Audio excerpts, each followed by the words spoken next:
Fuck the fuck off. Alright, so... No, it's not. No, it's not. Give it a moment. Thinking about it. Alright. Oh, no, see, it actually did. It subverted your expectations. So no collusion, right? That's nice. Yeah, it's nice. I actually disagree with what most people think, and that I don't think Trump's stupid. I think he just doesn't. Oh, cool. Okay, so it's continuing where we left off. All right, okay. Cool. That'll look great in the editor. See, I'm gonna cry. personally, here's the thing. Here's the thing. I fucking hate Trump. Quentin, what have you done? I fucking hate Trump. It's like, that's nice. Quentin, next time you want to become a political commentator, make a separate channel. It's a bold statement. Nobody shares that opinion. It's a bold statement. It's not like 50% of America shares that opinion. Literally 50. It's kind of amazing. Yeah. It's almost like he didn't win the popular. Except that now, because there's no collusion, he is 100%.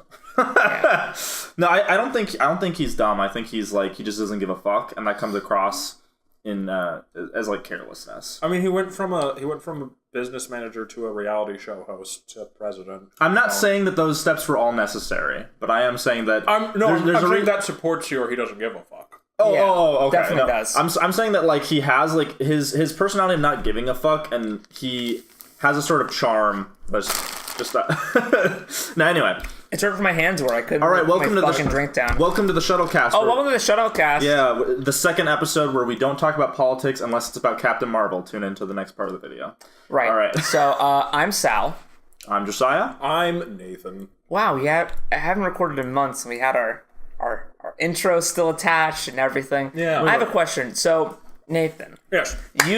When you're setting up the audio, I know Yes. it's a little meta. Oh, God. You named it Shuttlecast 2 Electric Boogaloo. Correct. Now, that's a common joke. Everybody says, electric. Where did that come from? I say it myself, and I've noted where the fuck it started. You don't know what it is? No, I don't. It's from some video game. No. Movie? It's a Is movie. it from Addison Carr? Remember Addison Carr made that joke in one of his Bootleg Universe videos? No. What's it from? Electric Boogaloo is the subtitle of a sequel. I forget like the name of the series, but there was the first movie. It's not Step Up, is it? No. Step Up to Electric No. Boogaloo. That's a common joke, though. No. I feel really bad because I wasn't prepared because that wasn't on our list of topics. I'm sorry. I'm already going off topic. No. It is literally the subtitle to a series. So the first movie is like regular movie title, and the second one is movie title 2: Electric Boogaloo. It's like Shaft in Africa. It's Breakdance 2. Yes. Breakdance 2. That makes more sense. Also known as Breakin' 2. Electric Boogaloo. Breakin' 2 is more like a Taken spinoff. Actually, no, excuse me. Breakin's a Taken spinoff. It's an 80s film. Yeah. Oh. Because it's like Hobbs starring and Shaw. Adolfo Shabadoo Quinones. That's I don't know what that means. And there's someone who's the titular Boogaloo. Ooh. There was a titular Boogaloo? Yeah. I thought that was just It's Michael Boogaloo. Is it James Fox? Chambers. Oh. Michael Boogaloo Shrimp Chambers. What the fuck did you just say to me? That's like a Lovecraftian god. Oh, I'm sorry. Also, this is not a clean rating. I don't know if that was made aware. A clean what? We're not a clean rating. We are gonna curse. No, this is a wholesome family entertainment. Oh shit. You're right. That's sorry. why I fucking hate Trump. No, I'm not gonna do that joke again. All right. So it's but like it's like Shaft in Africa or like something like that. You know, it's interesting to me, Nathan. I know you probably don't know anything about the Shaft movie. Yeah, add Shaft to this. I'm adding Shaft as the first thing we're talking about because we're gonna get this out of the way. That is a long running series. Okay, so here's the thing. So did you see that new trailer for the new Shaft movie just called Shaft? That's with Samuel Jackson. With Samuel Jackson, Richard Roundtree. Yeah. Okay, so let me explain to you the context of this because you haven't seen it. Explain Shaft lore to Nathan. Okay, Shaft lore. There's been 3 films named Shaft. Good. One in the 70s, one in 2000 with Samuel Jackson, which isn't a reboot. It's actually a sequel where he's like the son, I think, of the original Shaft. He's Shaft's son. He is Shaft's son. But not just a sequel, because there's Shaft, Shaft's Big Break or something. Yeah, the original series in the 70s. And then Shaft in Africa. And then they all came out year after year. Yeah. And the next year, there was a 1-season show of Shaft, still with Richard Roundtree. Yes. And then it stopped. So if anything, Shaft is, with Samuel Jackson, is the 5th iteration of Shaft, still has Richard Roundtree. He's still in it because he's still the original Shaft. He's still Shaft. And so in the new movie... But Samuel Jackson is assuming the role. He's assuming the role of the street protector Shaft. Yeah. And so it's a reboot in that he's the current acting Shaft, but it's in continuity. Yeah. And so the new movie, there's a third Shaft who I think is John Shaft Jr. John Shaft Jr., who is the nephew of Samuel Jackson. I think it's his son. Maybe. Yeah, it's his son. It's his son. Yeah. So he's the third one, but in the trailer he's like bumbling. So I don't know if the story is just Samuel Jackson will never be topped as a badass, and you just have to like be bumbling, and then maybe you get the Indiana Jones 4 Mutt Williams ending. I think he's like a hacker type. Yeah, I saw from the trailer. So it's Live Free or Die Hard. Yeah, which is a good movie to emulate. I gotta say, it's true. Fuck you, Live Free or Die Hard is a great. It's a really good movie. Like it's. I mean, you gotta watch the unrated cut so you actually get the full motherfucker. Oh yeah, you do. So I agree with you, but also there's some really bad points where they ADR in the stronger curse, and it's like the original were so much better. So I want like a hybrid edit that I might do of like both cuts, because there's definitely some of the PG-13 curses where they had to be more creative. Like he says jerk off a lot in the PG-13 cut, and then they have like other more It's super cool because like that was kind of the era where like there was the fourth Mummy. Third Mummy. Wait, sorry. You're right. The fourth Mummy, outside the trilogy that includes The Mummy 1999, The Mummy Returns 2001, and The Scorpion King 2002. Of course. Yes. And then also Indiana Jones 4. So like this was like the one good of the action, and then 5 came out and ruined it all. Yeah. Because Die Hard 4 was like really quality. See, I've only seen like half of A Good Day to Die Hard, and I listened to a review on the rest, and it's really bad. You just watch White House Down instead. Isn't it Jai Courtney?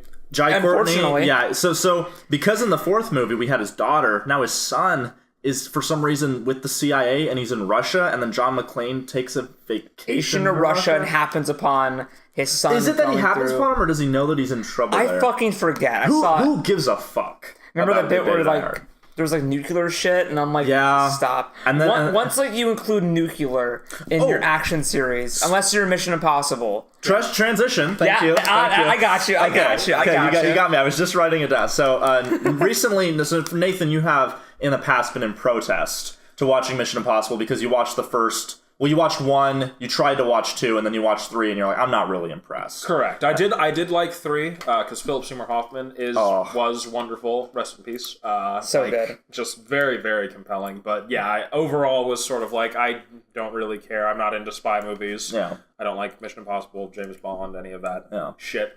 But I recently heard a review on EFAP, another nice review group. Who don't talk about Trump. Who don't talk about Trump. And one of them... I almost did the joke. one of them was sounded exactly like me, where he's like, I didn't really give a shit about Mission Impossible, but then I watched the very newest one, Mission Impossible Fallout, and I loved it and made me want to watch all of it. And I was like, okay, that's probably the best review that I can receive, because... You know, like when it was coming out, if you're not a fan, exactly. When it was coming out, you guys were getting all excited, and it was like, well, you guys, I assume, like the other Mission Impossible movies, and I don't really give a shit. But yeah, hearing that review, I was like, okay, I'm curious. So we, it was very interesting. So I was like, hey, people usually regard the newer ones, 4, 5, and 6, as being better progressively, because I think well, we can talk about it, but I think kind of. Once you hit 3, they kind of get progressively better. They do. They get more sure of themselves. Yeah. Like I love 3, but like, I think 4 is like even more kind of. So like you can argue like I think 3 has a better villain. The villain in 4, I already forgot his name. Oh shit! Who's the? It's the guy who is Mikael Blomkvist in the Swedish Girl with the Dragon Tattoo. Oh shit, that's right. Yeah. Oh wow. Which is really funny because when I saw him, I was like, "Why do you look like Stellan Skarsgård?" Yeah, well, that's the joke. You know. They're like, yeah. So yeah, he's menacing, but he's not Philip Seymour Hoffman. Because, no, he's good, but you know. But yeah, so we watched in one day. We watched 4, 5, and 6, and then the next weekend we watched 1, 2, and 3. That's a really interesting watch through. Yeah, but he needed it that way because 4, 5, and 6 is a nice trilogy. It is. It's consistent. Yeah, and it's consistent. Like 4, 5, and 6 is like you can easily tell that they're all from the same franchise. Like even 3, but like you look at 1 and 2, like back, it was kind of like the whole. They're completely different movies. 1, 2, and 3 is like all different styles, and usually I kind of like when. Which is really nice actually to have each film be a different kind of like genre. So each Mission Impossible, someone will enjoy one of them. Yeah, you know. So and then 2's a fun time. I because Nathan wasn't enjoying it, I was seeing like more of the bullshit this time. Oh, it's bullshit. It's just like it's just ridiculous. The scene of Ethan Hunt coming through the flames after like a golden white dove flies through might be like one of the like most over the top things I've seen. Yeah, I think sorry not to cut you off, but I think like what we said is because it's John Woo, it's like Face Off, but if it took itself seriously. Yeah, and the thing that makes Face Off amazing is that it doesn't. And it just does this really weird thing where it is trying to make Ethan Hunt James Bond, and that just is not, because that's not him. I just said in the car the other day about how like he's on like a high from the last movie. Yeah. Like, I mean, because if you survive the events of Mission Impossible 1 and you're on the subway car and like a helicopter fucking explodes like 30 feet away from you and like the blade gets like within an inch of your throat, at that point, like, what is normal life gonna do for you? Like, at this point, you're like, I'm fucking invincible. So Ethan Hunt needs that high, and so does Tom Cruise. And so like in a way, Mission Impossible 2, I feel, didn't derail the series because it gave Ethan Hunt his like midlife crisis moment of, oh, I'm gonna do this all by myself, and like I'm gonna go fuck bitches. Yeah, and then the next movie he's like settled down. He has like a woman he loves, and like it's like within the character arc of Ethan Hunt, it makes sense. It does make sense. Yeah. And also, who was it that fucking said that Ethan Hunt doesn't have a character arc? It was fucking Patrick Willems. Oh my god. Who said that Ethan Hunt... I fucking hate Patrick Willems. I used to like your content, dude. What the fuck happened? He lost his mind and most of his hair. Yeah, I know. He's kind of like Doug Walker's like cousin. Yeah. He reminds me of like Doug Walker if he like was honestly less charismatic, which... Yeah, because like even in like shitty Doug Walker like nostalgia reviews, I'm like, Doug, you're like he like cares. You're really giving he's like passionate. Like even when he's doing terrible skits, it's like, you know what? Like I feel that you're trying to like, even though I think your filmmaking's not very good, like you care, like you want to like do something good. Yeah. Whereas Patrick Willems is kind of like, I'm in this film class and I'm really pretentious and I'm gonna share with you my genius. It feels a lot like Patrick Willems feels like Doug Walker doing the Steve Buscemi. How's it going, fellow kids? Where, like, he's got that like sharp editing, and he's trying to be like snappy and stylish, and just comes off as like. Is he the guy who I see with the glasses? Is always in like a street alley? Yes, that's his video about why you shouldn't care about plot holes. What a pretentious little fucking dickbag! And I'm sorry. I'm hitting you with some hard opinions here. All right, we're gonna support people as well, but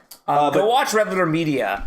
How have they not like hit 1 million subs? They like influence like every like good creator. They don't have 1 million subs, but they have like 70,000 patrons. They do. Dude. They make so much money. They make so much fucking money, and they deserve every dollar, every cent.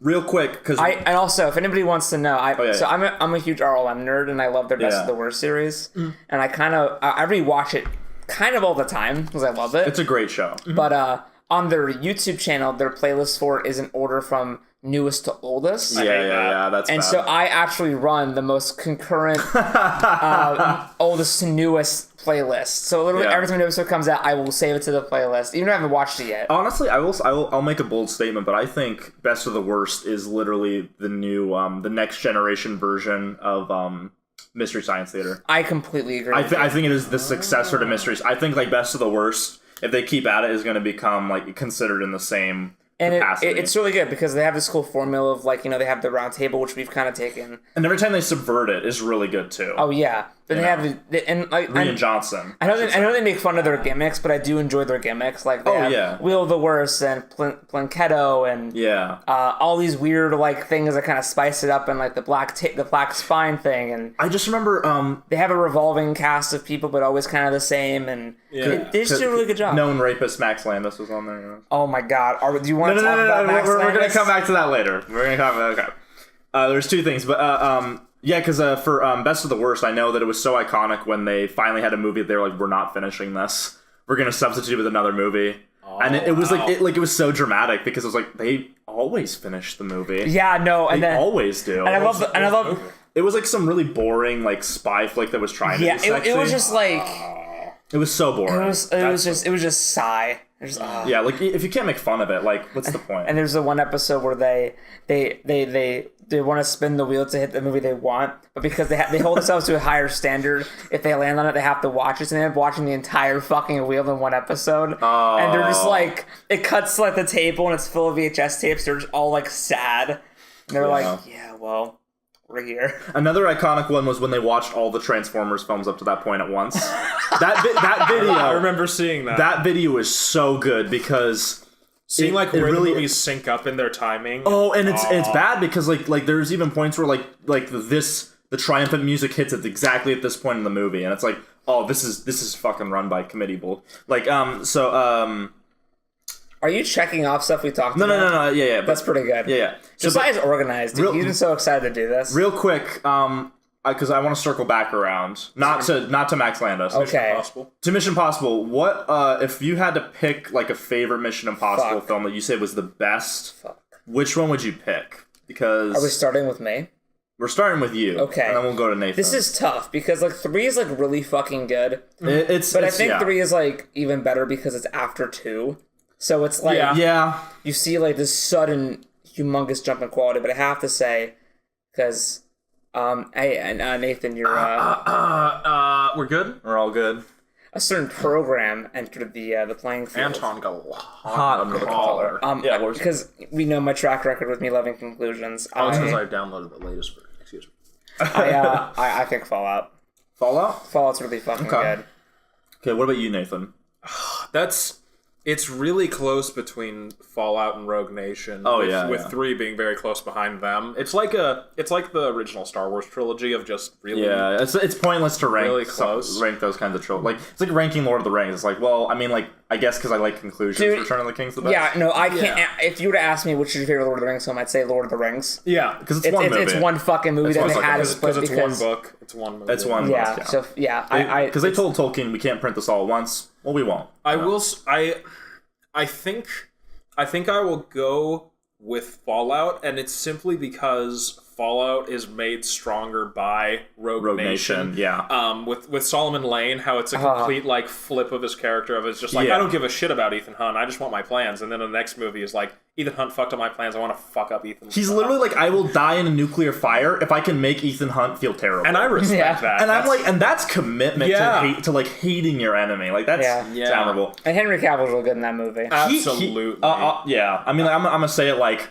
Totally worth it not to shave the mustache. Yeah, like, it was. Yeah, if Justice League was the movie you had to offer up on the altar, as it were, to make Mission Impossible Fallout as good as it was, it's a worthy sacrifice. It's a worthy sacrifice. I sacrifice. Yeah, but fuck, Infinity weren't in the game for not giving me Jeremy Renner. Well, and, dude, honestly, about Avengers Endgame, Hawkeye is like the character I want to see most. Yeah. Because look, it's obvious, right? His wife and his kid are like dust. Oh fuck yeah! Like they're gone. He's fucking gone. Like Hawkeye of the Ultimate Comics, where he's just fucking killing people. Like he doesn't give a fuck no more. Like he's gonna like stab an arrow through Thanos' eye or some shit. It's gonna be like Ultron again, where he's like the main character basically. That's kind of and that's another thing with Mission Impossible is seeing more of Jeremy Renner. I'm like, I really want to see more of you in things. I know because I plugged it to you guys earlier, but I'm plugging it to everyone on the podcast. Yep. Everyone fucking watch Wind River on Netflix. It is a great movie. It's based on a book. It's all about Jeremy Renner, and he like has an ex-wife who's a native, and he lives on the reservation, and he's like in charge of wildlife. So if there's a problem with like a mountain lion or something, he's sent to kill it.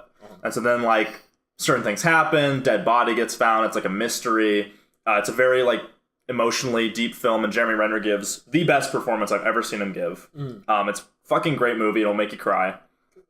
My favorite Mission Impossible, I don't know, like, because, Fallout is strengthened by Rogue Nation. It is. And is also strengthened by 3. Yes, it's cool to see a villain come back in the series. Well, that's why, like, when the trailer came out, we were all like, "Oh fuck, Solomon Lane came back," because it's never happened. And it's like, I guess it's kind of like, oh well, he didn't die in the last movie. It's like, yeah, but like we figured like it might just pick up with a different story. Yeah, but because it's so closely as like a duology with 5. And didn't Fallout have the opening, or was it Rogue Nation, where the chick outside the because the cunt gets locked into the room.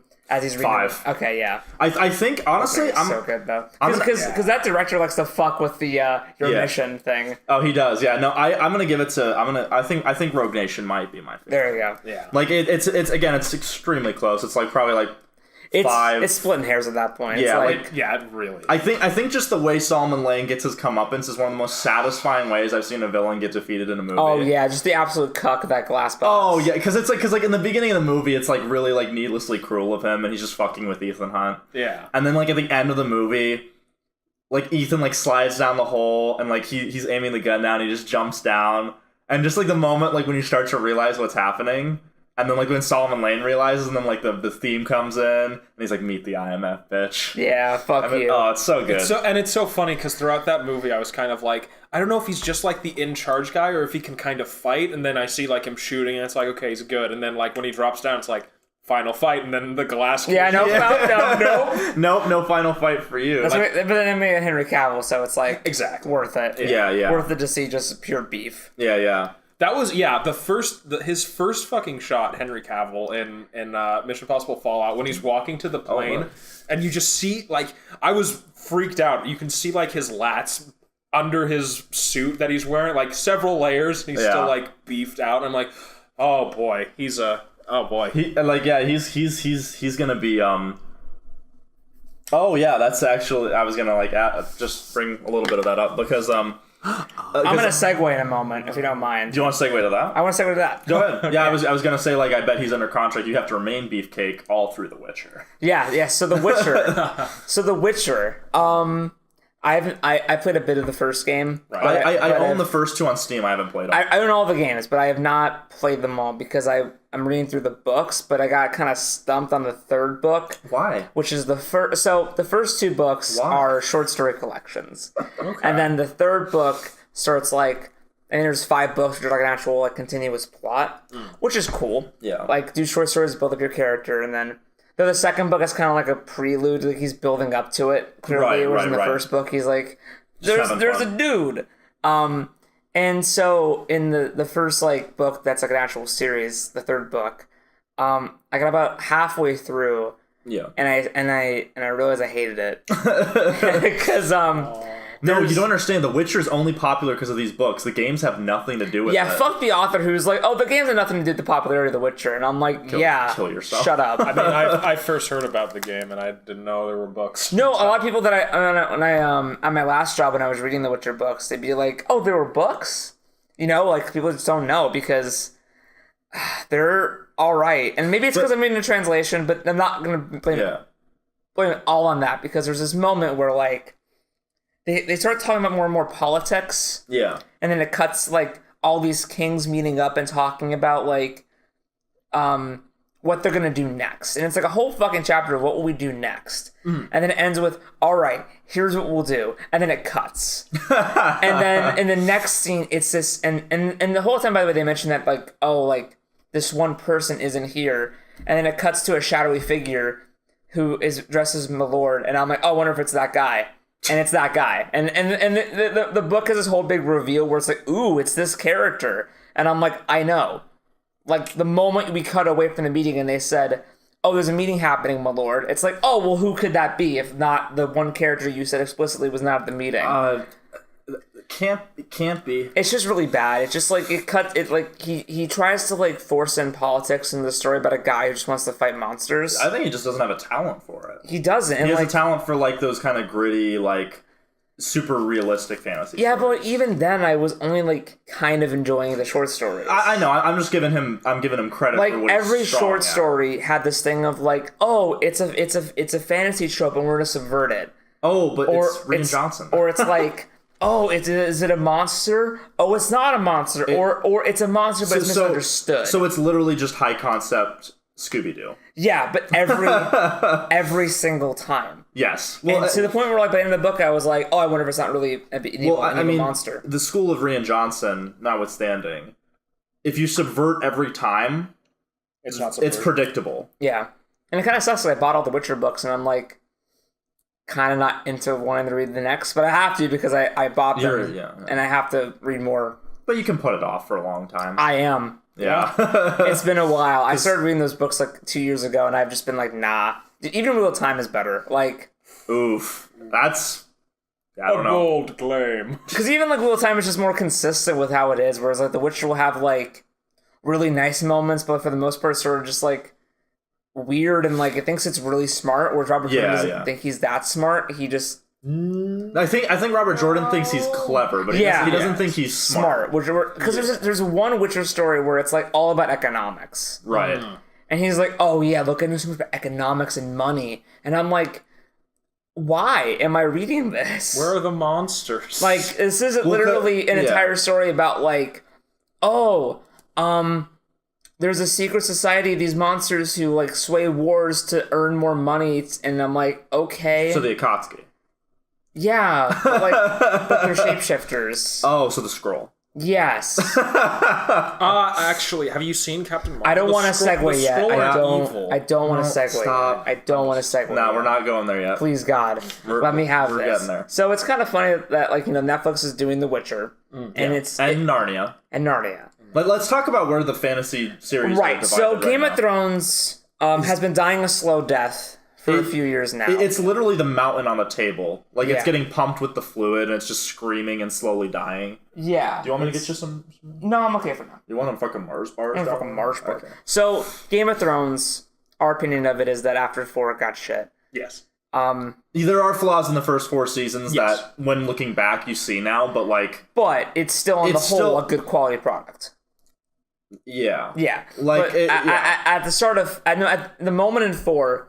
is when, like, it's when Varys turns and it gets on the boat.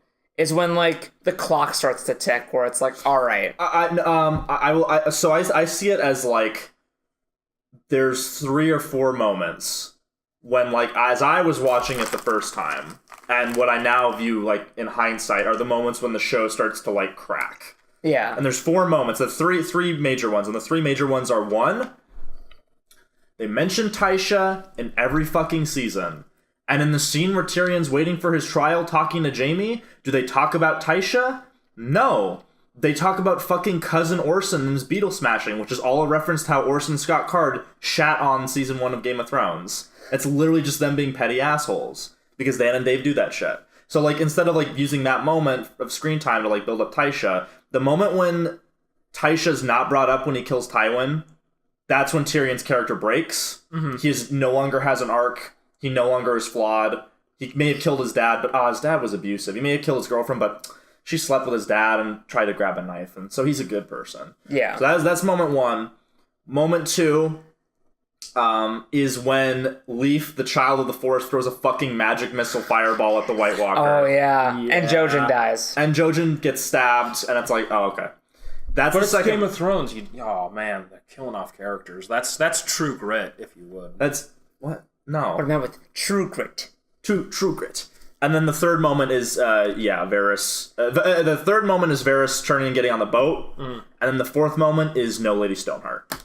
And then those 4 things, like, they just completely, like, every flaw of the show built on what those 4, like, everything that had happened before that was flawed hits those 4 points, and then it explodes out into a fucking shotgun blast of problems. Yeah, because it doesn't affect everything at first. At first, no. Because in season 5, there's still things where I'm like, that's good. Because I didn't notice at first that it was, like, bad yet. It took me I remember the moment when I was like, oh, the show's bad now. And it's, like, episode 4, I think, when Barristan dies. Yeah. As soon as Barristan gets fucking killed, I'm like, oh, the show is... That's when I really started to question what I was watching. Because I was still under the, like, the blanket of, like, thinking it's really good.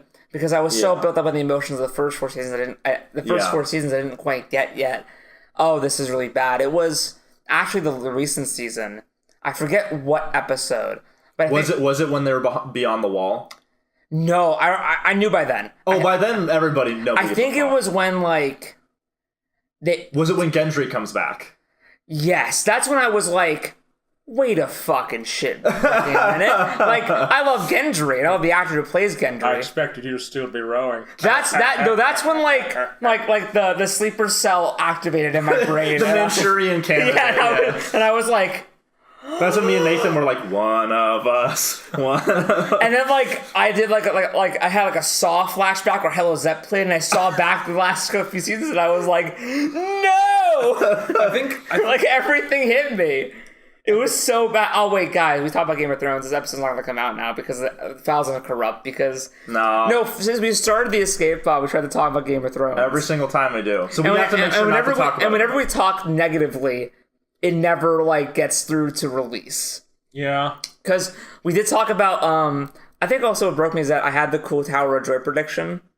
and then it never happened. That was such a good prediction, too. Yeah, I did a good job. And then when I saw their version of Tower of Joy, I was like, this is underwhelming as fuck. Yeah. Why does Ned Stark look like Neil Patrick Harris? Why did you not do flashbacks and then now you're doing them in season 5? You kind of the fact yourself. that like say what you will, but like if you love or hate the show, but like the fact that these two people who got the job of adapting what is being considered before the show came out, because people now love Game of Thrones, but like it was a fucking like god of fantasy before HBO decided to fucking make their little project. Yes. Like for years it has been like heralded as like, this is fucking good fantasy. Yeah. This is awesome. I mean, by the time the show came out, you know, Martin released like the 5th book. Yeah. So he was like on the level of like people were calling him the American Tolkien, and Robert Jordan was basically like everybody was like, oh, Wheel of Time's so good. How many books is there? There's like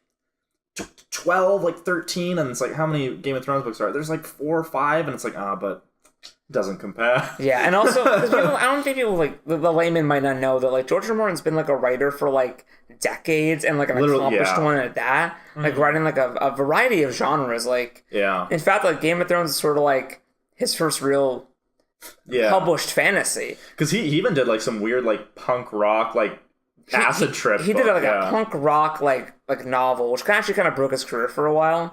Yeah. But like it was still cool. Like it had like this band called the Nazgul, and they were like there was the Eye of Sauron on it. Yeah. And like but he mainly was like a sci-fi writer. Yes. And he also wrote like this weird riverboat with vampire thing. Yeah. And he also wrote. He mainly did sci-fi. George writes weird shit, but he also like I read some of his short stories where he wrote prose based on like not well-known comic books in hopes that they'd adapt his story, and actually really good. There's this one like character who's like a Doctor Strange ripoff, and he wrote a really good story about it with astral projecting and stuff, and like it was really fucking good. Speaking of which, Doctor Strange, no, but to wheel back to what we're saying, Wheel of Time. I know it's Game of Thrones is ending, thank God. Yeah, and people want to emulate the success because people.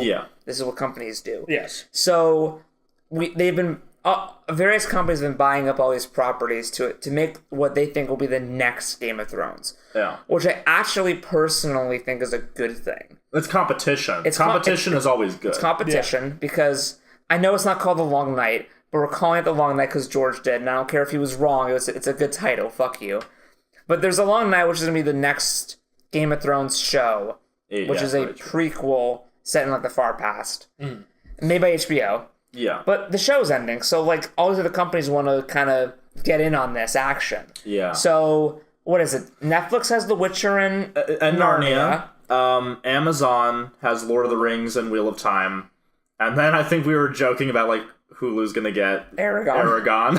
Yeah, is there more competitors? I think. I forget what some of them are, but those are the main ones. Is that Netflix and Amazon are looking to like fuck up HBO's perfectly held composure. And I believe that Amazon's gonna win that battle. Lord of the Rings wins by default. Yeah, but actually, there was this cool poll that happened by Amazon where they said, "Hey, what show are you guys excited for more, Lord of the Rings or Wheel of Time?" And Wheel of Time kicked its ass. It wasn't even that. It was which series are you most looking forward to? And it was 4 series. Wheel of Time was the highest and Lord of the Rings was the lowest. Yeah, and there was I think The Expanse and Good Omens. Well, the Expanse is still critically acclaimed. But I do think that people had Lord of the Rings fatigue because I mean after those 3 Hobbit movies, we were all kind of done. I know Nathan and I were. Absolutely. We were just kind of fed up with it. Yeah, but I'm definitely excited for Wheel of Time, which we've recorded an episode reviewing the first book, but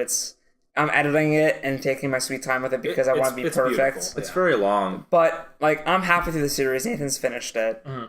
And I think that if you really trim some stuff out and help out some other stuff and make it really tight, Wheel of Time could be a really fucking good television show. Oh yeah, of course. And I think just based on how active the creator is. Yeah, I think Ralph Judkin, I think is his name. Yeah, because I remember his first thing was he went to Fiji, I believe, and he was researching cultures that were surrounded on reincarnation. I was like, okay, that's a good first interest thing. Then there was his announcement. Well, his nerding out moment of Brandon Sanderson came by and chatted with us, and then just all of his like cheekily posting pictures of scripts, and I think he's really invested. He does like Watt Wednesdays on he's Twitter. He's not Dan and Dave. Yes. No, he's the opposite. Yeah, he's the opposite. He's the light. So like at the very least, Wheel of Time. And like he gets it, unlike Dan and Dave who don't get they Game thought of Thrones. they thought they got it. They thought that it was just about the violence and the sex and the grittiness. Which is why they probably didn't want to adapt Feast for Crows, where it's all about characters. Characters. Yes. Like literally, it's kind of why I like So Far Lord of Chaos is my favorite Wheel of Time book because it's all about theme and character. Yeah. And I'm like, oh, this is fucking great. I love this book. Yeah. Which I can't, they all blend in my mind. I only remember that the last book written solely by Robert Jordan I really loved, and then all of the Brandon Sanderson Knife of Dreams. That sounds right. Yeah, that's it. Knife of Dreams, yeah. Yeah, that's really good. That was him putting the last of his life force into the series, and then Brandon Sanderson trilogy is just fucking awesome. And the fact that he talked to the writer, and I assume it was not just a casual buddy chat. I'm sure there was definitely a lot. Well, I'm sure they email all the time. Yeah, and so I'm hoping that he has given them lots of good ideas on what is important to focus on and what is okay to drop. Yeah, because I forget how many times Brandon Sanderson's read through the Wheel of Time, but it's above 10. Yes. I know that for a fact. Yeah. Whereas Dan and Dave skimmed Feast for Crows and read like half of Dance with Dragons. Yeah, but it's so funny to me because like the Wheel of Time, I really hope just cleans up shop and just does a fucking good job. Absolutely, because you can easily like fix certain things, and like Brandon probably walked up and was like, "Listen, like you need to like change this." Yes, I am looking forward to. On one hand, I am looking forward to it. I'm kind of worried about the earlier stuff. It might be the series of unfortunate events effect, but Netflix's Narnia series, I really want them to get past Dawn Treader so we can like get Silverchair and Last Battle. Like I don't give a fuck about Horse and His Boy. What I'm really interested in is they said they're doing a series of shows and movies. Right. So I'm Magician's Nephew. I think they might start with that because if I would love them to do chronological, honestly.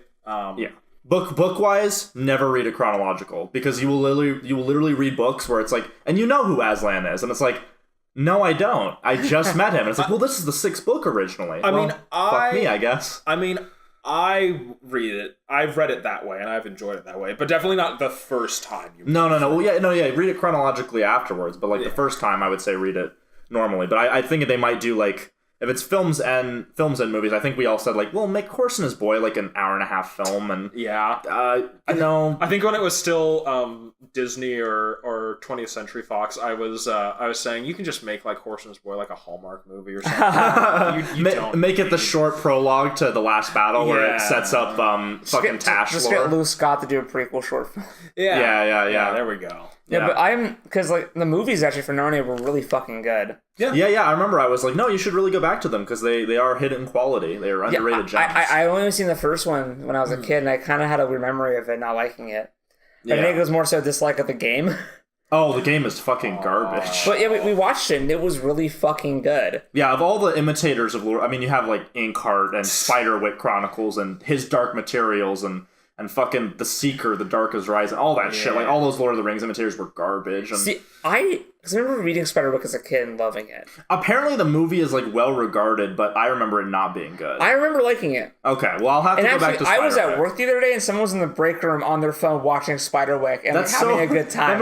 That's great. Came out in, like, 2006. I know, it was awesome. I was like, I heard the sound effects, and I'm like, is that fucking Spiderwick Chronicles? But I definitely think, like, I mean, because the third movie's a bit different, but I think of all the Lord of the Rings kind of style imitators, Wardrobe and Caspian are probably the closest you can get. But I love Dawn Treader. Like, Dawn Treader's real good. Dawn Treader's so fucking good. I have a good amount of problems with Prince Caspian. There are things in it that were adaptational changes that were definitely like Dan and Dave, like, well, we need to make it more accessible. Exactly. And Dawn Treader, you can clearly tell is a step down in budget, but it's I liked the plot line they threw in to kind of streamline the story because reading the books, it's kind of just like, and we're just gonna visit all these islands. We're just kind of we're just having a good time sailing forward, and it's like, But the movie's like a mystery. The movie's a mystery, and then the whole green mist is actually foreshadowing for the next book. Yeah. So it's like, and I didn't realize that until like the second or third time I watched it. I'm like, oh, they're setting up the shit in Silver Chair. Okay, nice. Mm-hmm. Yeah. I hope that in the Netflix show they kind of ape that. Honestly, either they'll ape that or they'll make that season just a bunch of like anthology, like what's on this island, what's on this one, what's on this island. I don't know. They might make it more faithful because people complained about them trying to tie the plot together, and they thought it was dumb. And I'm like, well, it's a movie, so... Well, they didn't... at least on the Christian half of it, the big complaint was, why is there this big threat that these people, like, that these people specifically have to deal with, and why isn't Lion Jesus doing anything? But he does. He frees him from his dragon sickness. I know. Oh yeah. Yeah, he like saves the day. But like anyway. Yeah, but again, like I think that it's cool that we're getting a good high budget fantasy. Yes, because something that is sorely lacking. Because I hate looking through fantasy movies and shows and just seeing like low grade garbage. The dregs. The dregs. And just I do have a direct to video, the third Dungeon Siege, In the Name of the King movie. Yeah, no, I know I have a folder on my hard drive that is literally like a bunch of B-grade fantasy films that I've renamed so nobody knows. I don't even remember which ones they are now. So if we ever go back to them and like pick a random, like do a Wheel of the Worst type thing and like go, which one are we picking? Then we're going to get some real bad shit. Yeah, if you guys want that, let us know. I remember a few of the...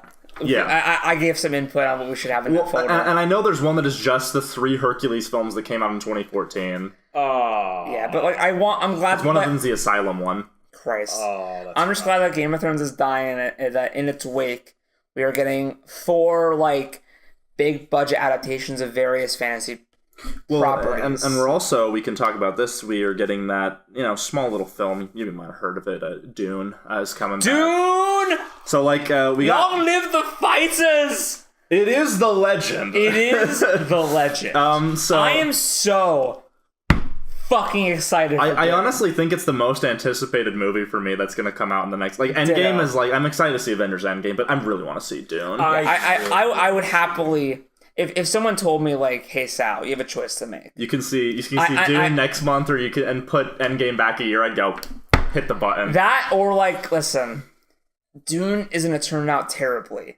Right. But you can save it if you sacrifice Endgame. If you hit this button, you would delete the file of Endgame and it can never be recovered. But you'll get the best fucking Dune adaptation. I would smack that button goddamn fast. I would do it too, because then Infinity War would be the end of the series. Yeah. And it'd be like, that's the perfect I also already have my worries about Endgame anyway, but I would smash that button and ask if there are any other movies. So Nathan. Like, I want to sacrifice more movies. So Nathan, episode 9. That's no, episode 9 I want to see because it is literally like a train crash that like J.J. Abrams is like this conductor, and like he's like fucking Magneto, like moving like the track, like he's like trying to do it, and it's like, oh, you can't do it. So like, yeah, Rian Johnson like got the train moving, got it back in commission, shaping it up a bit. He's riding along, and all of a sudden, like, he gets like knocked out by something, and then he wakes up like his own ego. No, Rian Johnson. Oh, J.J. Abrams is the one who set the track. Yeah, okay, yeah. And then he wakes up like months later, and everything's on fire. The whole train is on. The whole train's on fire. The bridge is out. He can't change tracks, and he's like, "Oh God!" And I want to see like how like a man literally has an idea and doesn't get control of his second act, and how he gets the third act. So I think regardless, episode 9, it could be like just as bad as the previous films. It could be, but probably I don't. It could be just as bad, but honestly, like it will be the most entertaining and fascinating because you'll be watching it going, you made that decision, and like I don't know what else he could have done, because like at this point you're fucked. See, I see my analogy for it was much less dramatic. I viewed it as, imagine the original the sequel trilogy's plan was to be a group project, and they were writing a 20-page essay, each like split it up. So you got JJ writes the first 7 pages, and he's like, "Okay, I'm done. I've drafted. This is good." It's a real economic, like simple, traditional like, opening that sets the groundwork. Probably could have done another draft or 2, but fine, whatever. Yeah. Rian Johnson just looks at it and goes, "This is dumb," and just wipes his ass with the rest of it, and that's it. That's his 7 pages. And then Colin Trevorrow's like, And Colin Trevorrow had actually written like the most heart-moving ending you could imagine. Yeah. And then him and Mark Hamill are sitting there like sipping fucking vodka because they're like, well, we wanted to like tell a great story of Luke Skywalker, and fuck me, I guess. And then he just hands his pages over to JJ, and JJ's like, well, what was the last thing I wrote? I'll see if I can tie this all together. And then publicly he has to support The Last Jedi when in his mind he's like, I fucking hate you, Rian Johnson. It's so fucking funny. To anyone that thinks that Disney is running Star Wars smoothly, you are wrong. Look behind the scenes at like what was planned. Look how many people have left because of creative differences. The best part is like when they were like, so Kasdan and Abrams had like the outline at least. Or like the script ideas, like at least a rough outline or draft of 8 and 9. And Rian Johnson was like, yeah, I barely even read that. I just kind of just did my own thing. And Kathleen Kennedy was like, yeah, that makes sense. And I'm like, but you wanted the first movie to have mystery boxes. Oh, also, here's the first draft. Film it. Oh, what was that one quote he said? He said, like, I only redrafted about 10% of my script. I'm like, you should have redrafted 90 and keep 10 untouched, maybe. Yeah, you heard the wrong rule about writing. It's the opposite. You keep 10% of your original, but change 90. Yeah, 10% of that, you had some really good lines, some really good action scenes, and then 90% of it needs to be reworked. All the kinks get worked out in the rewriting. Like, because me right now, like I'm working on my book that I've been working on since 2015. So would you say the first draft of Redwater is anywhere near the quality it is right now? Oh, absolutely fuck no. But you wouldn't just film that? No, never. Well, why not?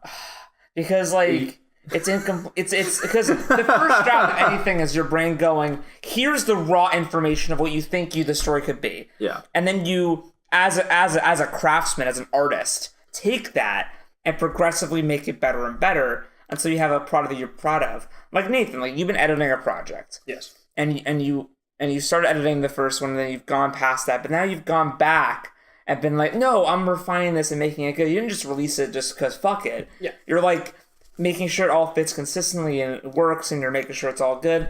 And like, you're not being fucking paid X amount of money by fucking Disney to take something that is people's childhoods and loves and making the official next where the actor is literally telling you from like step 1 to the end, I don't agree with this. And you would think that the guy who has been playing the character since the fucking 70s might have an idea of like the mind of George Lucas and the character. And no offense, but like as an actor, you kind of have to get into a character's head, especially for an iconic character like that. Would you tell do you think J.J. Abrams told Harrison Ford, like, oh, yeah, and then, like, I don't care what you say about Han Solo. I mean, Harrison Ford would just tell him to fuck off and leave the set. Yeah. But Mark Hamill's too nice, so he probably just stuck it out because he thought that maybe Rian Johnson's subversion of Luke Skywalker would bring some kind of pathos to, like, no, he's just Yeah. So the moral of the story is, kids, redrafting is your friend, no matter how good a writer you are, even if your first draft is good. I will submit a first draft of an essay because I'm great at bullshitting. But like, just because but would you want someone to read it out? Just because, I mean, nah. Is it your final? I mean, I did actually. I got a fucking 85 on my final first draft. So, but that's the point. I got if you're naturally rolling 18s, I don't play Dungeons & Dragons. I can't actually use that analogy. But if your first 18's pretty good though. If your first draft is a B, that means a second draft could be an A. Just. So sometimes if your AC is high. I'm sorry, what are you saying? Well, no, but Nathan, you said something earlier that I want to circle back to because that's what we do, and that's what we do in day-to-day life, and that's what we do on the show. Absolutely.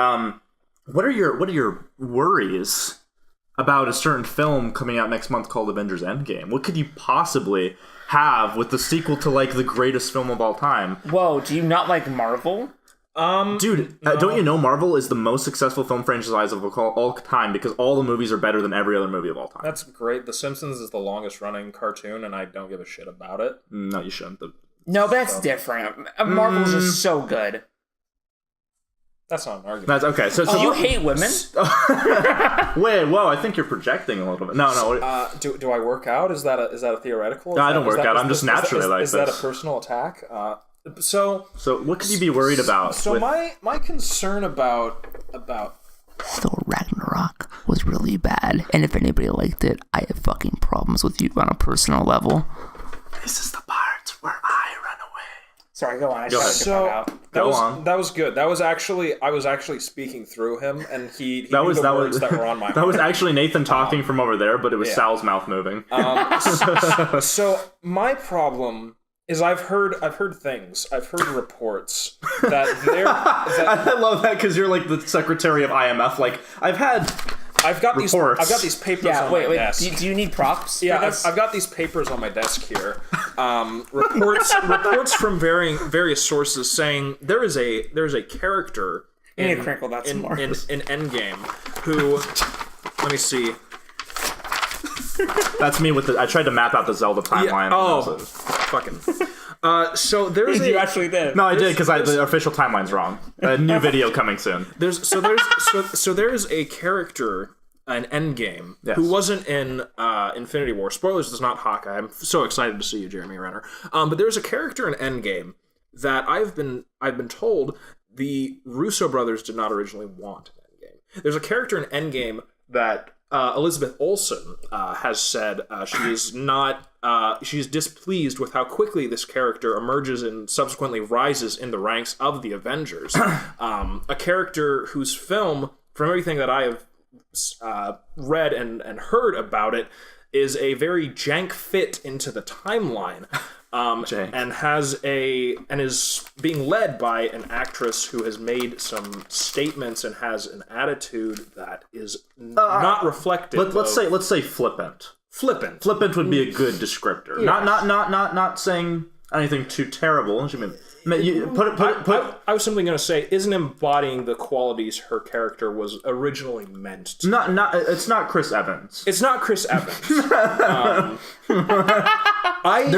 Here's the standard. Chris Evans, hilarious. Everybody's under him. Yeah. I don't give a fuck about Captain Marvel, and I don't want her in my movie. I would prefer it if her involvement was minimal. Okay, so let's talk about Captain Marvel. Okay, because neither Nathan and I have seen it. Yes. I have seen it. Yeah.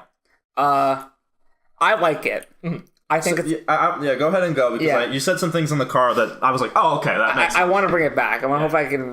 Because I was very passionate in the car. I hope I can get that energy back. Yeah.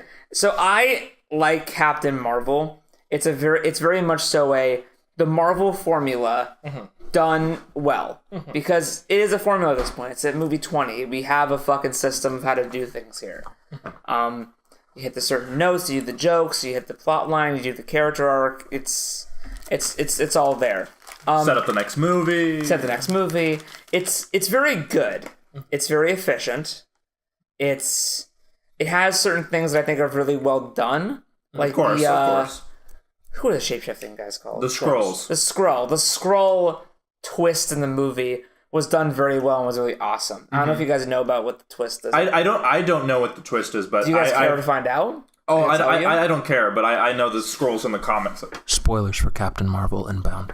Right. So in the movie, so they cast Ben Mendelsohn. Yes. Who is at the moment currently is one of the Hollywood stock villains you toss into a movie. Yeah. And I heard he's great. It's Ben Mendelsohn. Yeah. He's fucking good. He does his fucking job. He is good. Like, he is what helps me get through every watching of Rogue One that I have. Robin Hood?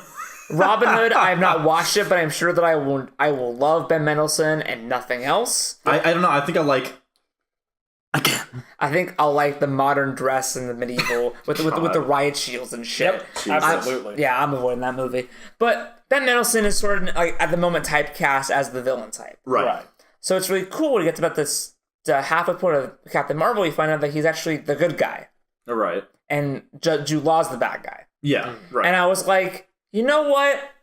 That was well done. Because, like, I had audience perception of Ben Mendelsohn as an actor being the villain all the time, and you portray them as villains. And Jude Law was just Dumbledore. He's, like, the nicest guy in the world. And Jude Law was... And, like, the opening of the movie makes you just love Jude Law and Captain Marvel's relationship. Good. Like, they do a really good job of them being, like, buddy-buddy and hanging out and, like, helping each other and, like, being, like he's her mentor, but, like, he learns from her as well. Nice. And it's, like, really fucking well done. But there's also stuff at the beginning where you're like, wait, the AI machine god? And we all... and I'm like, okay. And then there's the guy who was in I forget the actor's name, but Thank you. who was in Guardians of the Galaxy? What's his name?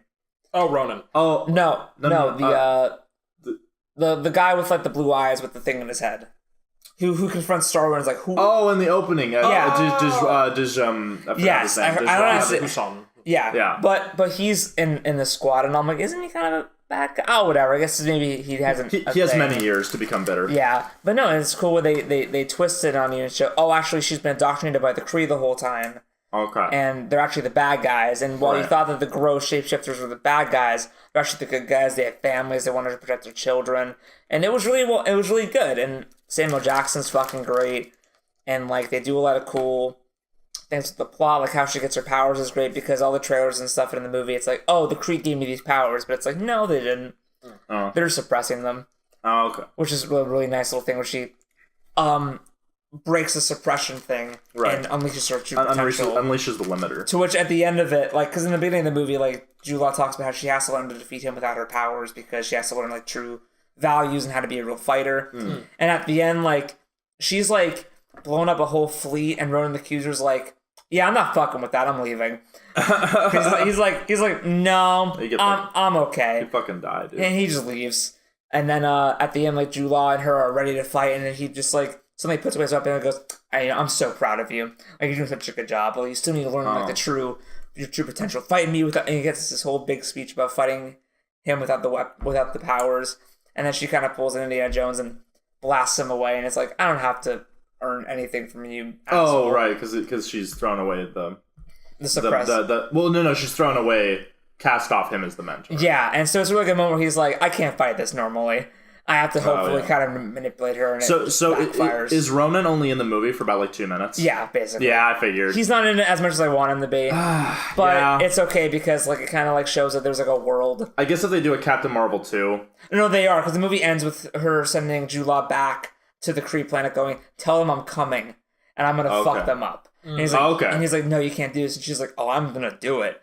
So that'll be interesting then why Ronan doesn't get fucking Shrek'd. Yeah, so I'm assuming the plot of 2 is, Jude Law's back on the Kree planet and is like, yeah, she's coming. And she's bringing the wrath of the 7 seas with her. And so that's a cool kind of sequel setup where it felt natural to have that instead of the mid-credits roll where it shows some endgame footage, and I'm like, this is stilted and bad and weird.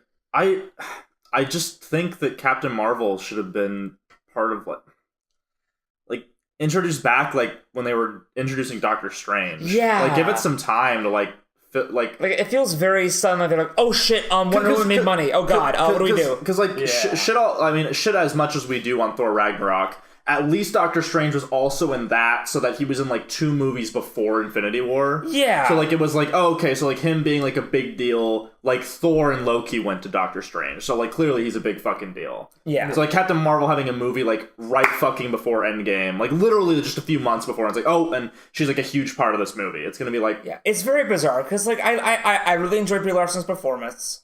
I enjoy Captain Marvel as a character. Mm-hmm. She's very much kind of like a bit of on the same spectrum as Captain America, which is as she should be, because it's kind of like who she is.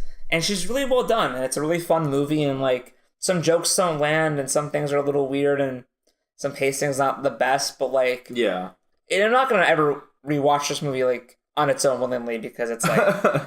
I don't ever rewatch it in like a retrospective or a watch through, but like it's... I think that's the weakness of sticking so close to a formula. And that is the problem. It's like because if you when it breaks it, like Winter Soldier, you're like, oh, Nobel Prize. I would argue Winter Soldier doesn't even follow the fucking formula. No, it doesn't. At all. Like, it doesn't at all. It tosses it out the window. Like, that's the thing about when you follow a formula too closely, is because the best one of the lot is the one you'll rewatch anyway. So yeah, you'll enjoy these other ones, but like, I'm always gonna... Like...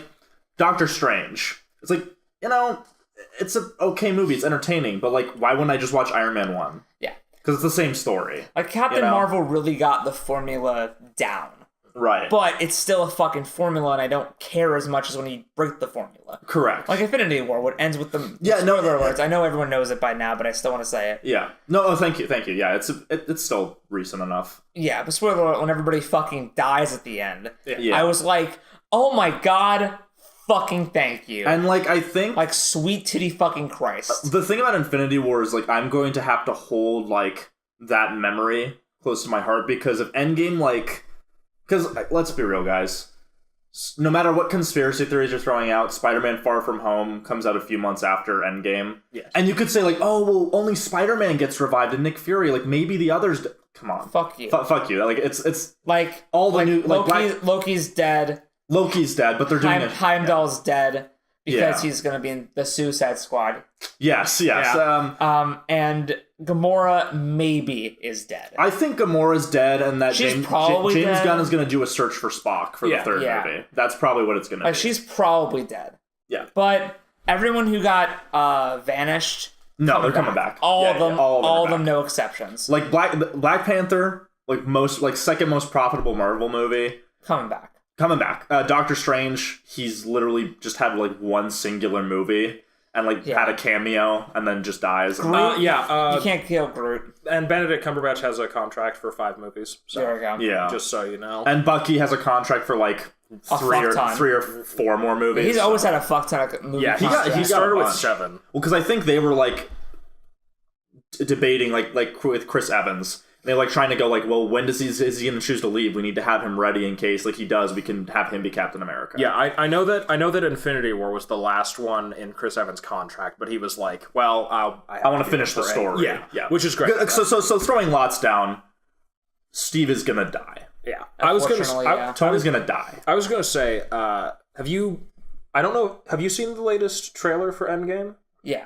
Okay. What was the latest one? It played before Captain Marvel, and I'm like... Yeah. Oh, yeah. It's a flashback. It shows flashbacks to Iron Man 1, to Thor, to Captain America. Yes. And so, those 3 characters specifically, like, you hear some of their story, and the last thing they each say is, whatever it takes. Yes. So I assume that is the indicator that Iron Man, Captain America, and maybe Thor are going I know that, like, I Thor Ragnarok being what it is, I was like, well, and his dynamic with the Guardians, I was like, oh, like, Guardians of the Galaxy 3, like, they'll just have Thor there. They could easily just have Thor in there, yeah. But here's the thing, is, like, Hulk, because they don't own him completely, he will always be that character that they're just going to have in shared movies. Yeah. And he can just be there whenever they need. So, like, they're never getting rid of Hulk. Yeah. I would love a She-Hulk movie, personally. Yes. Well, if it works.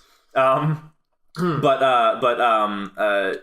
excited. It's just, like, I can't wait for Endgame because I'll finally be able to free myself of the compulsion and the need to keep up with it anymore. Well, the story will be done because I've been wanting to just see the end of like the story with Thanos. Yeah. So since Avengers 1, I've been like, I need to like get this conclusion with him, and like he's like a wife that, you know, I've loved my time with her, but like the divorce has to happen, and like, you know, and there it is. Yes. So with Captain Marvel, that's the MCU. It's a divorce in progress. It really is. Like, it's not. Well, there's good hate fucks. There's good hate fucks. It's not gotten bitter. You know, it's just embroiled. You know, not gotten bitter. Well, like, are you saying that there's alimony because it got split in half? The movies. So no, Thor Ragnarok was her leaving me behind on our honeymoon and then going to go on a night with her girlfriends. Yeah. So the thing about, and we kind of touched on this with Captain Marvel following the formula well. Yeah. Is I'm so recently I was trying to do an MCU watch through, and I got that's right, complete all the shows, everything, and I got, what was the last movie I watched was because you're starting Daredevil season 1. Yeah, I think Winter Soldier was the last one. Good way to end. Yeah. But the last thing I watched was Agents of S.H.I.E.L.D. end of season, midway through season 2, because that's when Daredevil starts, and it really just kind of hit me like a rock, where I don't like the majority of the MCU. Yeah. Like, even disregarding the Yeah. shows, I was sort of like, okay, before I was being generous and going, these are like 3 categories: movies I like, movies I don't like, movies that are kind of in the middle. Yeah. And I was like, get rid of that buffer of ones that I'm neutral on. Most of those fall more in the I don't like. Correct. Yeah. And especially because the beginning of the MCU was just fucking breaking formulas. Like, you had the end of Iron Man, when he just reveals that he's Iron Man, and every superhero movie beforehand was so, like, built on that like dual life and all of that, and Iron Man just says fuck it. Then you have Incredible Hulk, which everyone's like, it's so forgettable, boring. Fuck you. I just wish they had done the opening where he like tries to kill himself. Absolutely, but I don't think movie probably would have made less money. Absolutely, but it does this very good. Like I love what it was doing with the Jekyll and Hyde thing. Like they made like it's just good. And then Captain America was like was doing what Man of Steel should have done. Yes, because it was basically like, let's honor the pure goodness of the character and his need to do right, but present it in a way that is not cheesy. Yeah, it's dramatically compelling, and you will like this character and you will believe in his ideals. Yeah. But the thing is, we're at, let's see, Endgame is going to be the 22nd movie, I think. Is it, Sal? Yes, because 20 before Captain Marvel. Yeah. Yes. And then because Ant-Man was the 20th, I think. And then 21st, Captain Marvel, and then 22nd for Ant-Man and the Wasp, I should say. Yeah, basically. So I'm done with the formula. I've eaten my fill of popcorn. I need some good fibery movies. So that's I mean, again, like I think before, when I saw Infinity War, or like leading right up to it, I was like, okay, if Infinity War and Endgame are good, I'll keep going. If they're bad, then I won't. Now I'm kind of like, I'm done. Because like I think Infinity War was one of those ones where we kind of went back and forth like at least 5 times. We're like, this is going to be bad, but Josh Brolin's going to be enjoyable. Before we were like, it's gonna suck, but Josh Brolin will be hammy and amazing. Yes, and then contrary to that, he was not hammy. He was like really like the most compelling fucking character of the film, and really great. And like the rest of the movie was really good, and barring like one scene I didn't like, you know, like whatever. Yeah. Or tonally some things that were like a bit weird, but like overall great fucking good. film. No, super fucking good. No, and my issue with my MCU is that it's very formulaic, and there's I mean, like definitely when you have different creators coming in trying different things, I love that because like I most love superhero films when they try a certain genre, but we're just with the superheroes. Winter Soldier being the spy thriller. Yeah, like it's really good, and like I know you guys don't like Ant-Man. I did enjoy that it was actually like kind of like a heist movie. Yes. Kind of like an Ocean's 11. It had kind of that feel. The problem is even if I thought it was good, the fact that they're playing Weekend at Bernie's with the corpse of Edgar Wright's script, I just find disrespectful. And so that makes you love the second one even more.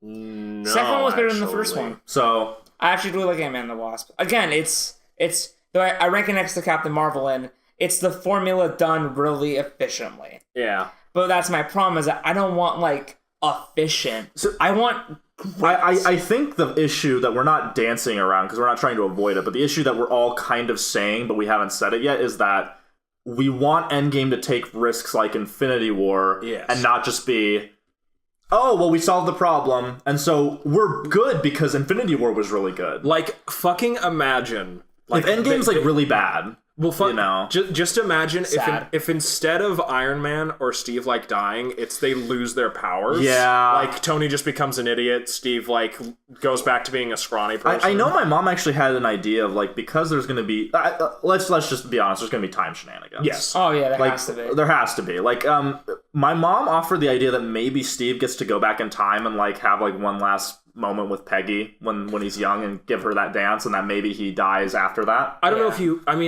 you heard way long ago when Infinity War had just finished. Okay. There were reports that in filming for Endgame, they spotted the costumes that they wore in Avengers 1. Yeah. So there absolutely will be time shenanigans of some sort. Whether we go all the way back then, I fucking hope, because that I would love like a fucking movie that's just them like getting time travel to all the other movies, because they've shown with Captain Marvel and with like Ant-Man that they can CGI the actors younger. They can like alter the appearance to the point where it's like, I think the best, of course, is Guardians 2. Guardians 2 young, so good, but like young Samuel Jackson, the whole movie really looks fucking good. Yeah. And it also just helped that Samuel Jackson as an actor is kind of a timeless looking person. He really is. He's kind of like Patrick Stewart in that regard. Or like he looks almost the exact same. Yeah. So I mean, I would love it if they like did the whole. I mean,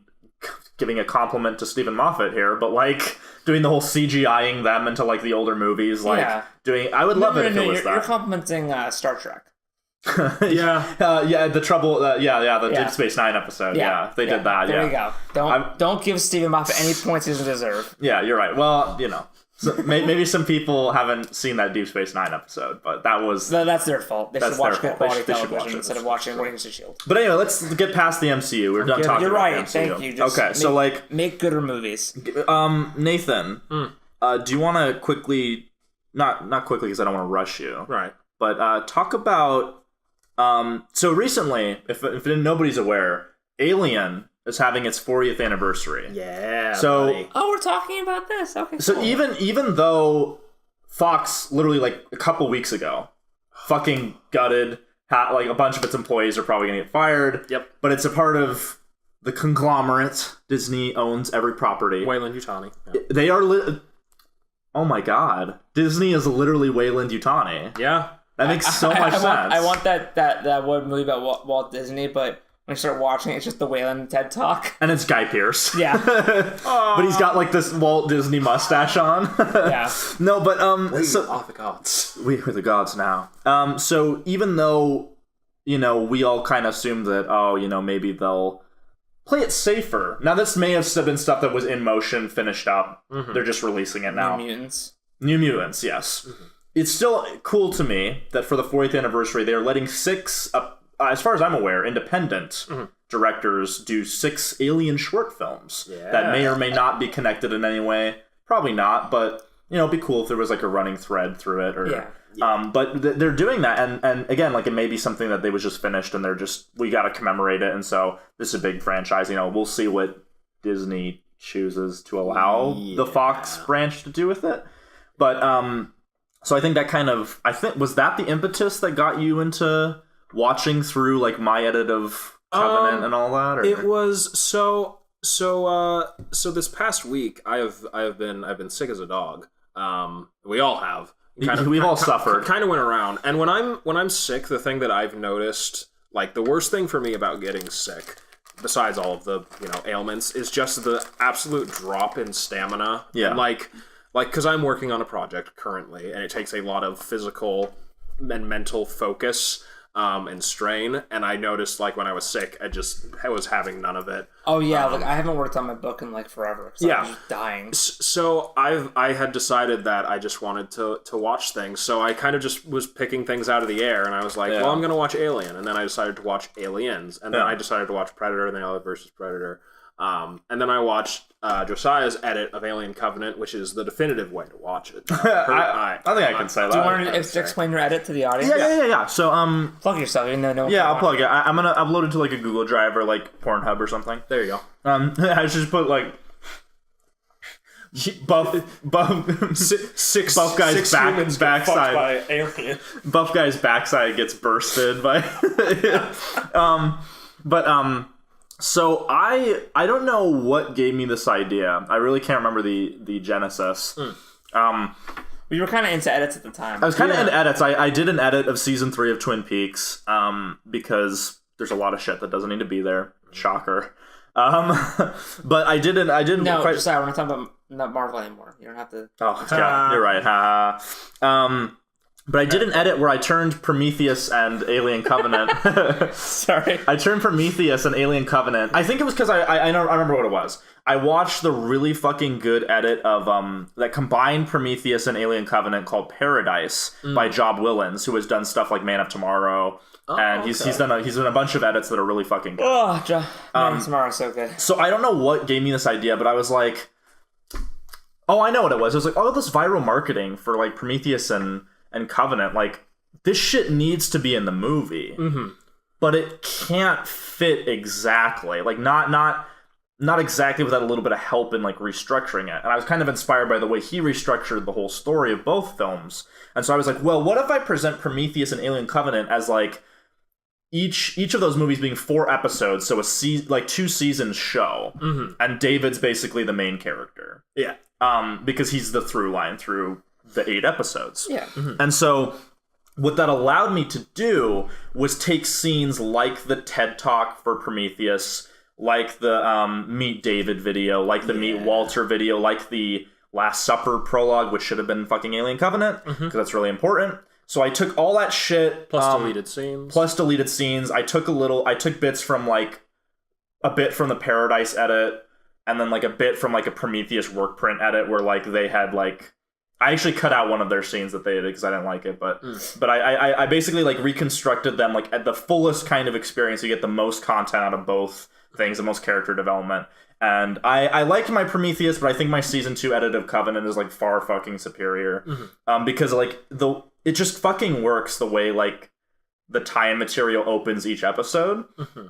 And like as we watched through, Nathan watched my edit, and then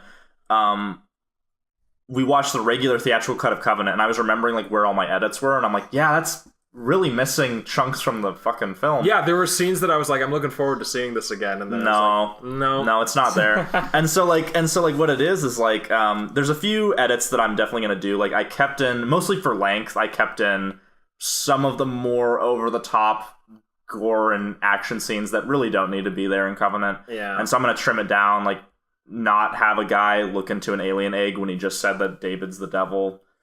Yeah. You know, maybe not stupid shit like that, but like they're like overall like the structure is better and like you get the most out of them. So I'm gonna go back and do like a final draft and then release it. But that's kind of what I did. I kind of made it a 4-episode TV show, and you basically get the most complete version of it you can get without it being like really weird in the editing. Yeah, because I noticed that with the Prometheus work print, it just kind of cuts to like the next deleted scene. That's like there's a lot of time in between when we get to the next part of the movie, but since it's an episode and I have opening titles and closing titles, I always pick the like cutoffs. Yeah, so you're like, I got a complete episode. Yeah, it structures it so. I mean, I marathoned it. It was great, but it just paces better when it's split up into these parts, I think. Yeah, it definitely feels like that because Covenant's like kind of a mixed bag where it's like half of it's like a brilliant fucking movie, and the other half's like really like schlocky B-grade horror that like really is not what Alien used to be. Yeah. So yeah, and then you watch through that, and so what was your new well, I mean, obviously, I think so. It's been a while since you've watched them, right? So I haven't watched both in theaters. I'd say probably. Oh no, I mean like all the Alien movies. Oh God, it's been a I mean, I watched through Alien like a year ago. Actually, I think we moved into this apartment. I watched Alien as I was setting up my stuff. Okay, right. And I don't know. I don't know about you. I think you agree with me, Nathan. I don't know about you, Seth, but I think it's safe to say that Alien's the best of the first one's the best of all the series. Like Alien and Predator and all of that. Or even I love Predator 1 and Predators, and I like Aliens and Alien 3. But you don't like Predator 2? Predator 2 is good. It's just not like it's definitely in the middle. Yes. Like it's in the middle quality of like it's kind of just the first movie again, but I would take that a million times over the Predator, which is my least favorite. I gotta say, I gotta do a rewatch personally of Alien, Predator, and Terminator. Yeah. And I have because have you seen the Sarah Connor Chronicles? No, and I have not seen Genesis. So Genesis, and I haven't seen Salvation. Even though I always... You haven't seen Salvation? No. Okay. Even though we always quote the Christian Bale thing. Oh, man. So Genesis... Okay, so everybody hates Genesis. Mm-hmm. I'm not even kidding. Genesis is 1,000 times improved if you've watched the Sarah Connor Chronicles. That's funny. Because the Sarah Connor Chronicles does something where it basically has so many plots around like how time travel is just fucking... like, no concept of time exists. Like, there's literally a person who's like... Yeah, you were a fucking POW next to me in that camp, and the person's like, yeah, I don't remember that. So basically, like, jumps full into, like, alternate timelines, and the ending of the show is, like, John Connor's, like, out of time, and nothing makes fucking sense anymore. And, like, Genesis kind of is very jarring, because you go from, like, Terminator 1, there's fate, Terminator 2, fuck fate, and then Terminator 3, you just delayed Judgment Day, which is pretty ballsy, and I like Terminator 3 for that. Yeah. Terminator 4... where stuff is kind of happening earlier than it was supposed to in the war, but it's still like a normal story. Yeah. And then Genesis is like, what if just like we time traveled to Terminator 1 and just changed everything? Also for anyone that's gonna of course bust our balls about it, we know it's Genesis, but it's written stupid. So we call it Genesis. Yeah. But the Sarah Connor Chronicles... Oh, wait, can I? Yeah, go ahead. Mac USA Mick USA. Sorry, I just want to piss off the Harry Potter stuff. Crimes of Grindelwald is garbage. Can I just say I love that there's that week that the Harry Potter subreddit wanted to fucking like burn my balls on a fire. And then now they're probably like going, "Oh, he was right. He was a prophet." Dude, I was Muad'Dib, all right?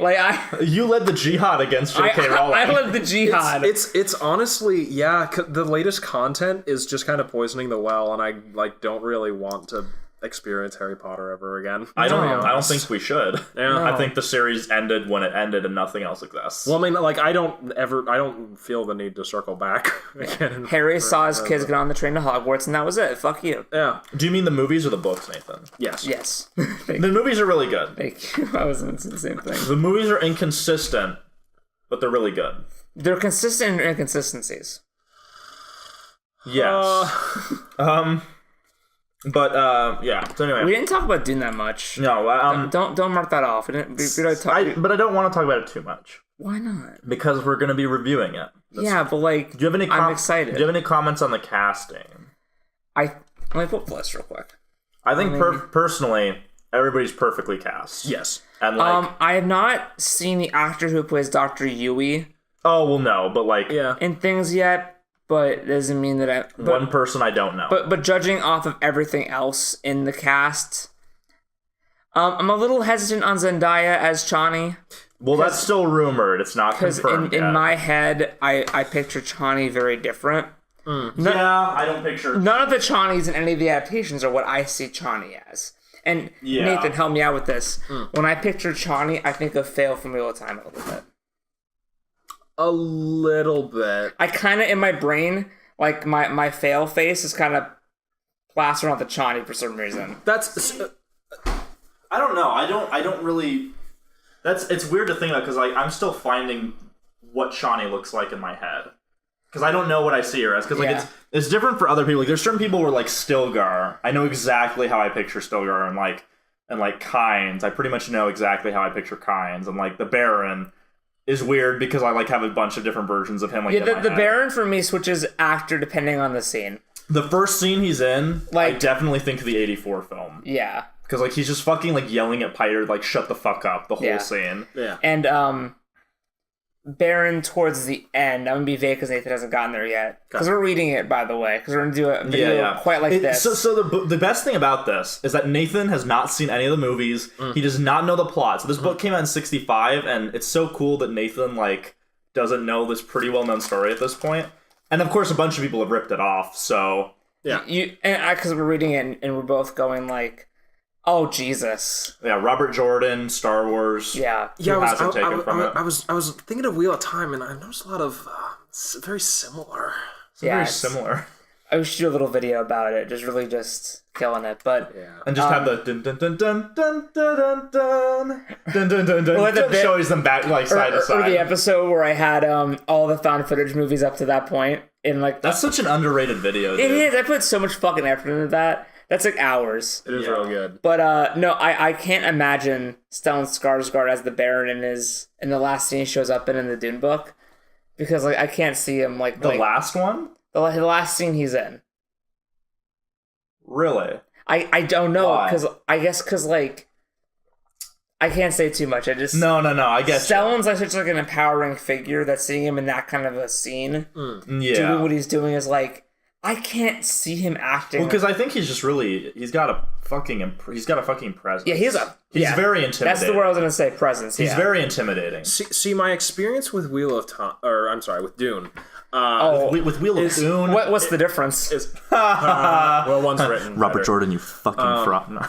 But No, yeah, you're right. So my experience reading Dune is very unique from other books I've read that have adaptations, because this time I mean, the adaptation isn't out yet, but I know who the cast members are, so I have the picture of them in my mind, knowing they're going to play them, so it has kind of shaped how I see them. Paul, not as much, because I don't know the actor, so I'm like, Paul to me is vaguely a pale white boy with black hair. Okay, fine, sure. Lady Jessica is He's Rebecca olive-skinned. Ferguson. Perfect. He's olive-skinned. He's olive skin. Yeah. It's why I love Dune a lot, because I'm like, oh, my people in fantasy, like being the main people. That's awesome. So my main thing, so I'm fine with Zendaya as Chani. I'm fine with her. I just am irritated because of Spider-Man: Homecoming. It's that. It's like I need to look up, but at the same time I shouldn't look up how old Zendaya is because she was the love interest in Greatest Showman for Zac Efron, who's like in his late 20s, early 30s. No, he's in his 30s. Yeah, he's in his 30s. Yeah. And then she's the love interest, possibly. It's looking like it for Peter Parker. They won't take a risk. Maybe. She's MJ, but if crowds don't like it, she's not Mary Jane. Do you want to know when she was born? Nope, don't tell me. Because my other problem is, she's going from the love interest of Zac Efron, who's in his 30s, to Paul, who in the book is 15. Yeah. I'm assuming they're gonna fuck with that. The actor who plays Paul, he's only like my age, right? The actor who plays Paul is 1 day older than me. Okay, so he's 2 years younger than me. Yeah. So he literally was born the day before me. It's kind of like the weird effect. I love you, Tim. If you want to come on the show and talk about Dune or anything, but we'll talk about whatever the fuck you want, man. Yeah, man. It's kind of like the weird thing that I only noticed in my more recent watches of the prequel trilogy, where Natalie Portman goes from playing a 14-year-old to a 24-year-old in 3 years. It's that weird thing. So I picture Zendaya, but like just smaller. I don't know. Like. I think the one I picture the most clearly is fucking Oscar Isaac as Duke Leto, because it's like you just picture him with the silver just sideburns. Touch of silver. I have to make myself. Cause I still see Jurgen Perch now. No, I see Jurgen Proch now. However you want to pronounce his name. Yeah, whatever. Fine. He's awesome. He's great. I never see William Hurt. I see him when they talk about Desert Power because of how the miniseries has more emphasis on the Desert Power stuff. Yeah, I'm having difficulty seeing Stilgar as Javier Bardem. I know that he'll be great because he's Javier Bardem. Yeah, no, I can see it. I can definitely see it, but that's not, I have to make it. So I'm thinking he's gonna have like long white hair, and it'll be really fucking weird. Yeah. Yeah. I just see Kyle MacLachlan as Paul.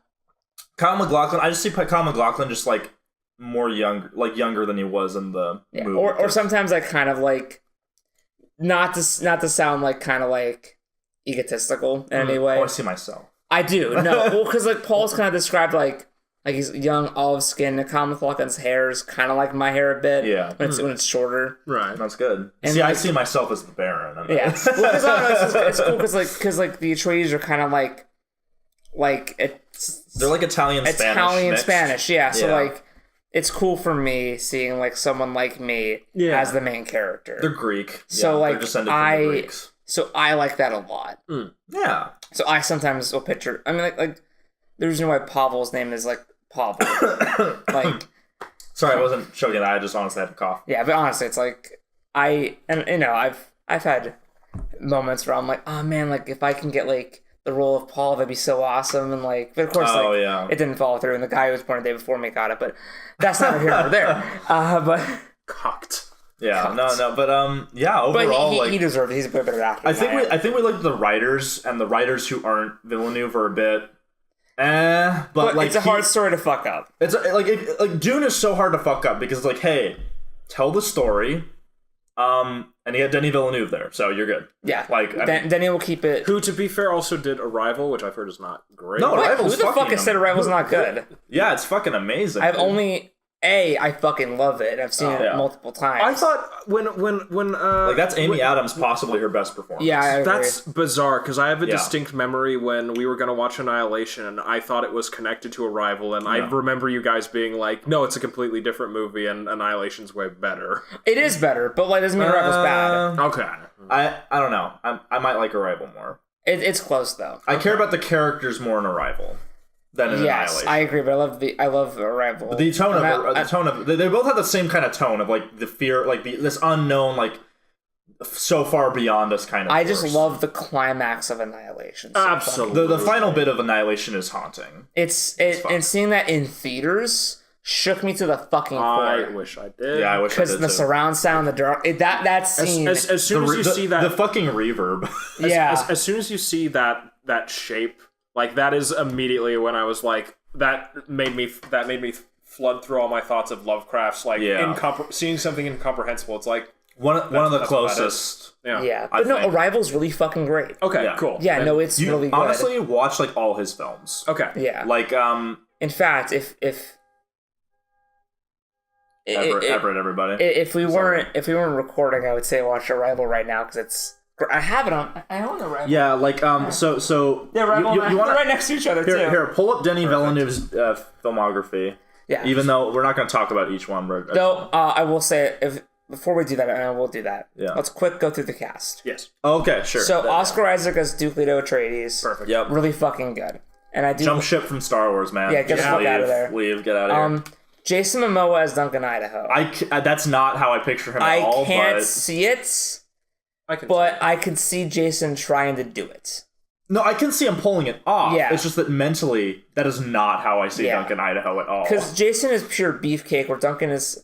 In my head, I see James Mason, where he's like a skilled... He's like a fencer. Like a fencer. Yeah, he's like toned. Yeah. He's fucking small. Not Jason. He'll reach around your guard and like gut you. Yeah. You know. Zendaya, I think, from what I've only seen her in Spider-Man, so it's hard for me to say like her acting chops, but I think that she... this is my problem with heroines in an action role. Right. Most actresses who perform these roles are not...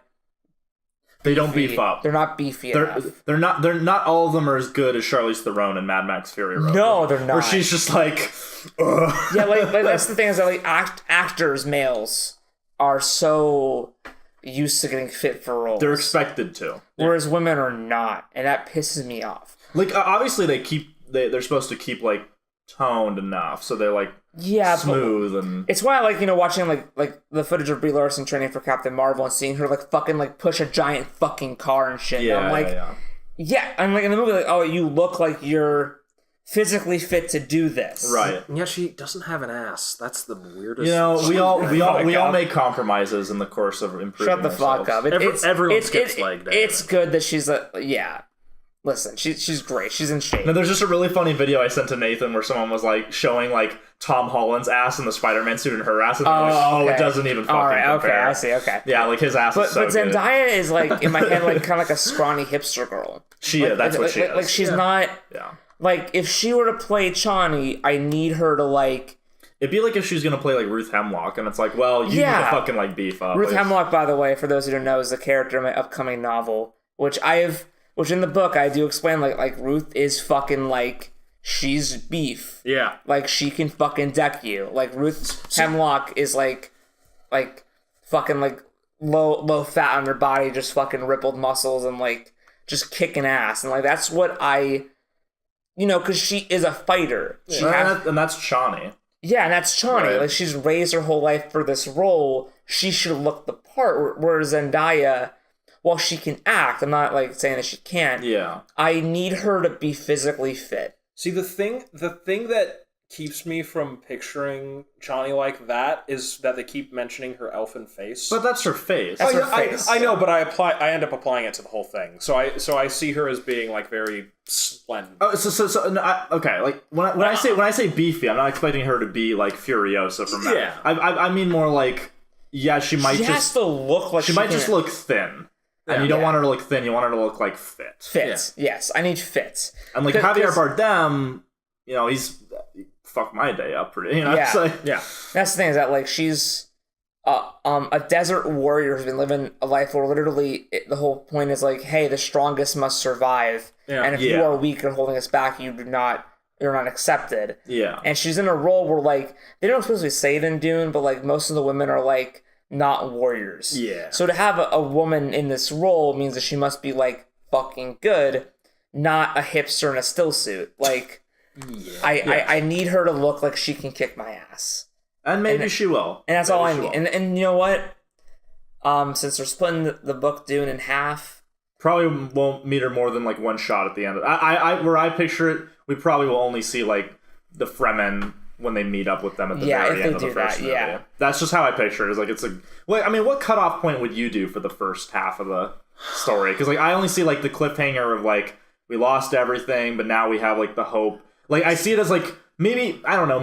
It'd be like a weird extended climax. Maybe the Jameis fight is like the end of part 1. See, that's. What if they just move it to like before the 2-year jump? That's what I was wondering, because I was like, oh, part 3, there's a time skip, so you could do it then, but that's so much in the first movie and so little in the next one. I just see it as like they find the Fremen.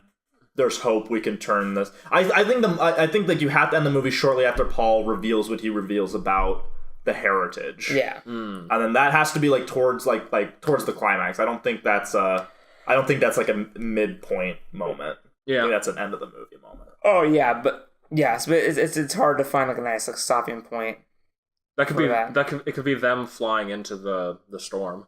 They won't do that. They won't Desolation of Smog your ass. Denis Villeneuve has more class than that. Because Warner Brothers refused to let him film both because they're like, we need to see if this first movie does well. So like because of that, it's gonna have some kind of more of an ending than a straight cliffhanger. He made fucking Blade Runner 2049. Trust this man. No, I don't. No, that's what I'm saying. No, that's my message to the studio. Yeah, I'll keep going with the cast. Yeah, keep going with the cast. Gurney Halleck's played by Josh Brolin. I perfectly picture him. He sings a lot, except with the singing. Yeah, the singing is a huge part. There's some bits where I can't help but see Patrick Stewart. No, I see Patrick Stewart pretty but with that great scar. Yeah. Speaking of Mission Impossible, Rebecca Ferguson as Lady Jessica. Oh, perfect. Fucking perfect. Oh boy, yeah. Fuck yeah, I'm so happy. Because like her and Paul are kind of the main characters, so like yes, perfect fucking casting. Yeah, they're the main characters. Timothy Chalamet as Paul Atreides. I haven't seen. He looks the part. He looks the fucking part. Like he looks perfect. And apparently people love him. So. I mean, I wanted to watch Call Me by Your Name because it's gay as fuck and it looks really good. So, and it's Armie Hammer, and I'm like. Oh yeah, okay. Fuck the little twink booty. Like, give me that gay shit, daddy.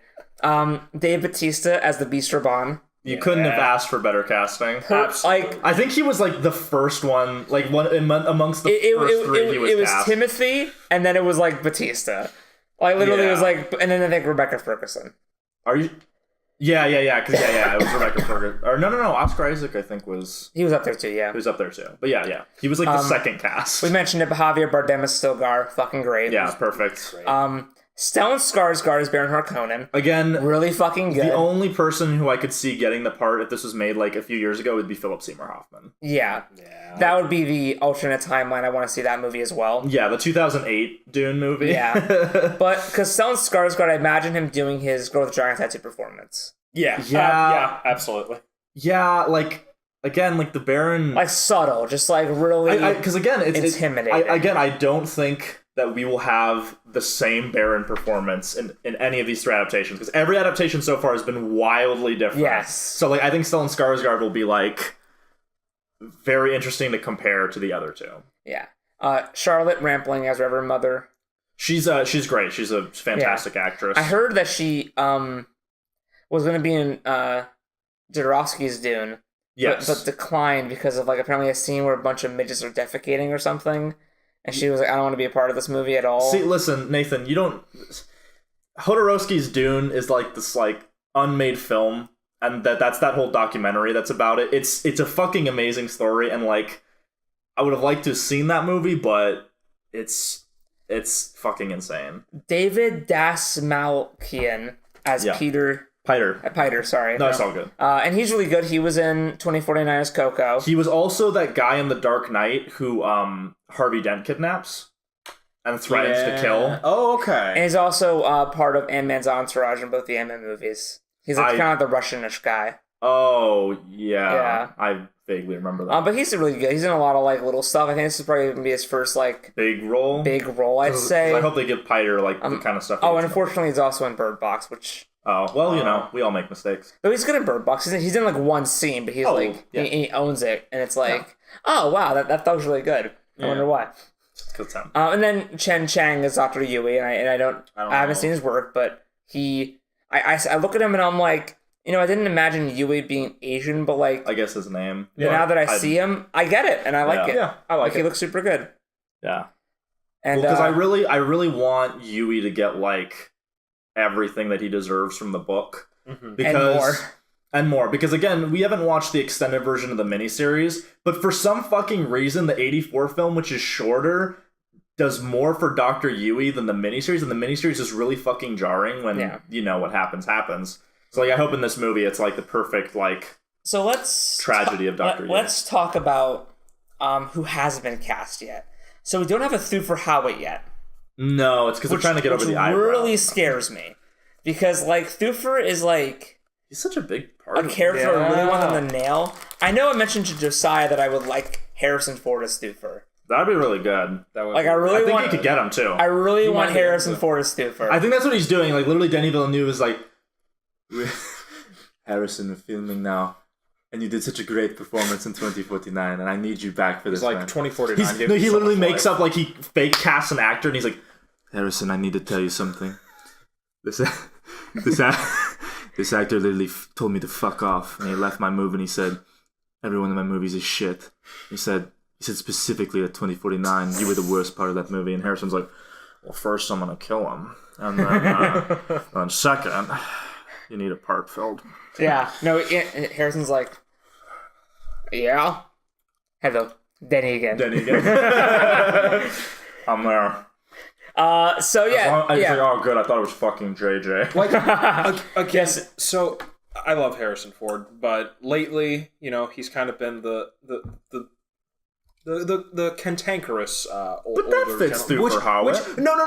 I'm just saying. I think that Blade Runner 2049 is one of the more recent movies I've seen with him where I was like, oh, you're enjoying your time here. Yeah, he's so, because I rewatched it recently with my boyfriend, and it was like fucking really good. Really the scenes with him are really he's great. Like again, like I think we all agree that like 2049 doing that kind of Last Jedi. I mean, it came out before the Last Jedi, but doing the whole like, oh, here's this guy that because again, Deckard is not really a good person. No, like Luke Skywalker is like a really good person. So to see him like that with no explanation, whereas 2049 is like, oh yeah, it makes sense. I can see Deckard, and do a good job of explaining why. And like you really feel for Deckard. Yeah, like you're like you so get why sad. he's like fucking run down, you know, and you're not like going, oh, I wish that he was like kicking ass. Like the bit where he's like, you want whiskey? Got millions of bottles of whiskey, and you're like, oh, you poor fucking man. That's breakfast, lunch, and dinner for like you. Jesus. Oh. And like he's just so done, and like he's just been sitting there reading and watching like old like plays and stuff, and I don't know who the fuck I would get as Thufir Hawat. Yeah, at the moment I'm thinking Harrison. I'd love Harrison. But I'm not sure who else you could. You get like really. Not only does Denny steal Oscar, he steals Mark Hamill for Thufir. Dude, I mean Mark Hamill's not in nearly good enough shape, but like that's okay. But in the 1984 movie, they had a much different interpretation. So it's okay, just fuck it. Exactly. Yeah, like they could just say like, oh, Thufir Hawat does mostly like he can kill people, but he's not as fit. Like he's old as fuck. Oh, wait a minute. Oh my god. Ian McElhinney, Barristan Selmy. Oh yeah, that would be perfect. That would be. I could totally see. I mean, and he can do that plot line from Dance with Dragons, where he's like, "Oh, you're clearly the traitor." I didn't get to do the plot line from Dance with Dragons, so I'm in Dune. and then he's like, "I've read Dune 30 times, and let me tell you, I make sure to be in faithful adaptations now." Yeah, like the double back on Game of Thrones for one brief anecdote. Oh god. If you didn't know this, when you know, spoilers, Barristan Selmy dies. That's not a spoiler. The actor who plays him, Ian McElhinney, knew about it because he saw his script for the season. Yeah, and he just looked at it. Was like, he looked at it and was like, "This isn't enough pages." Yeah. He was like a fan of the books. He was like, yeah, I've read Dance with Dragons, and this doesn't make sense. And he literally went to them and was like, "This isn't enough pages. What's happening here?" And they're like, oh, we'll check the last page. And he's like... Yeah, and I love that anecdote where he just looked at it and went, no, that's wrong. But who else hasn't been cast yet for Dune? Major people? Fade Rautha. Fade? Yeah, there's no Fade Rautha. I think they're holding that. They're holding that to the... He's looking for someone. I really want it to be one of Stellan's sons. Because... You could... I don't know. Bill could do it, but I picture Fade as being a lot prettier. Yeah, me too. He has to be like as pretty boy as I mean, Alexander was Tarzan, so he's fit. But he's older. Yeah, Alexander's like in his fucking 40s, dude. Yeah, that's true. Yeah, unfortunately. Like, yeah, like I Bill, think you're an amazing actor, but like He's just, I mean, no offense, he just looks fucking creepy. Yeah, he does. And which is great for like, because it makes Pennywise such an amazing character. Maybe Bill Skarsgård could surprise me and I could go like, wow, what a fucking attractive man. But like, so far, no. How old is Fate supposed to be? He's supposed to be Paul's 17. Age. He's 17 after the time skip. Oh, okay. Never mind. Yeah. I was gonna say if he was older, a great like fucking subvert expectations of this actor, Chris Evans, would be. Oh my god. Chris Evans is attractive. No, he's attractive. No, I don't know. I'm trying to think of like younger. Honestly, they might cast an unknown. Fucking Tom Holland could do it. Imagine Tom Holland doing like a fucking villainous performance. He could do it. I know he can do it. I mean, he was real. Like again, I don't give a. And he looks super young too. Yeah, Tom Holland could fucking do Fade Rautha. Give him red hair. Fucking perfect. Will they keep that? Because I'm reading Dune and I realize that. Yeah, they say he has dark hair. I know in the '84 film and in the miniseries he has dark hair. But in the '84 film they made sure all the Harkonnens have red hair. Oh, okay. It's a choice. Yeah. But anyway, which is weird because the Karinos have red hair. Or Shaddam has red hair. Shaddam has red hair. I don't know if Irulan does. No, she's blonde. Yes, that's right. She's like one of the only blondes in the whole universe. If not the only one in the whole book, actually. Yeah. Now that it's only Irulan. Yeah. Who's such a great character. I was gonna say, I was talking with Josiah earlier. Do you know who I would want to have as Count Fenrig?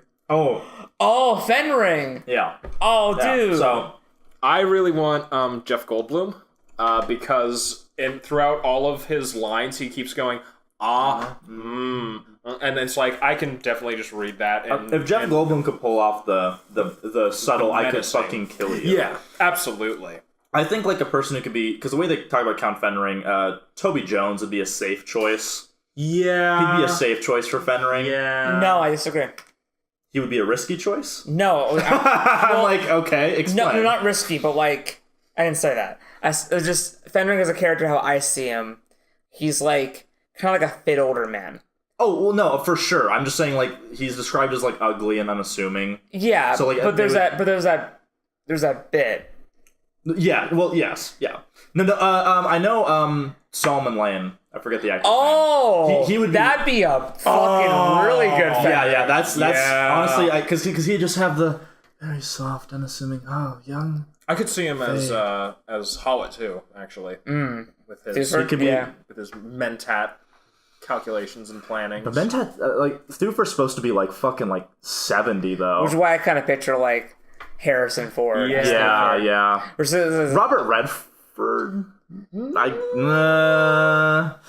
I just am thinking of him because I'm thinking of like older actors of that generation because I just watched Winter Soldier, but I don't think he could. How old is? I think he could do it. How old is Eric Roberts? Eric Roberts, no. First of all, no. Look, I love Eric Roberts, Eric Roberts, but he doesn't give a fuck. Like even in The Dark Knight, it's only because Christopher Nolan is like a brilliant director that he is able to get like that cogent of a performance out of Eric Roberts. Because Eric Roberts literally is like, I did the scene where Batman breaks my legs. Going back to my trailer, smoking some dope. That's like, okay. I mean, yeah, see his interviews in fucking Gotham Tonight. Oh, dude, he's fucking high off his ass. And I love Eric Roberts, but fucking shit. Yeah, no. Who else is big that hasn't been cast yet? I mean... she's not really big, but I'm interested to see who Mapes is. Oh, yeah, shout out Mapes, yeah. Yeah. I don't know, like...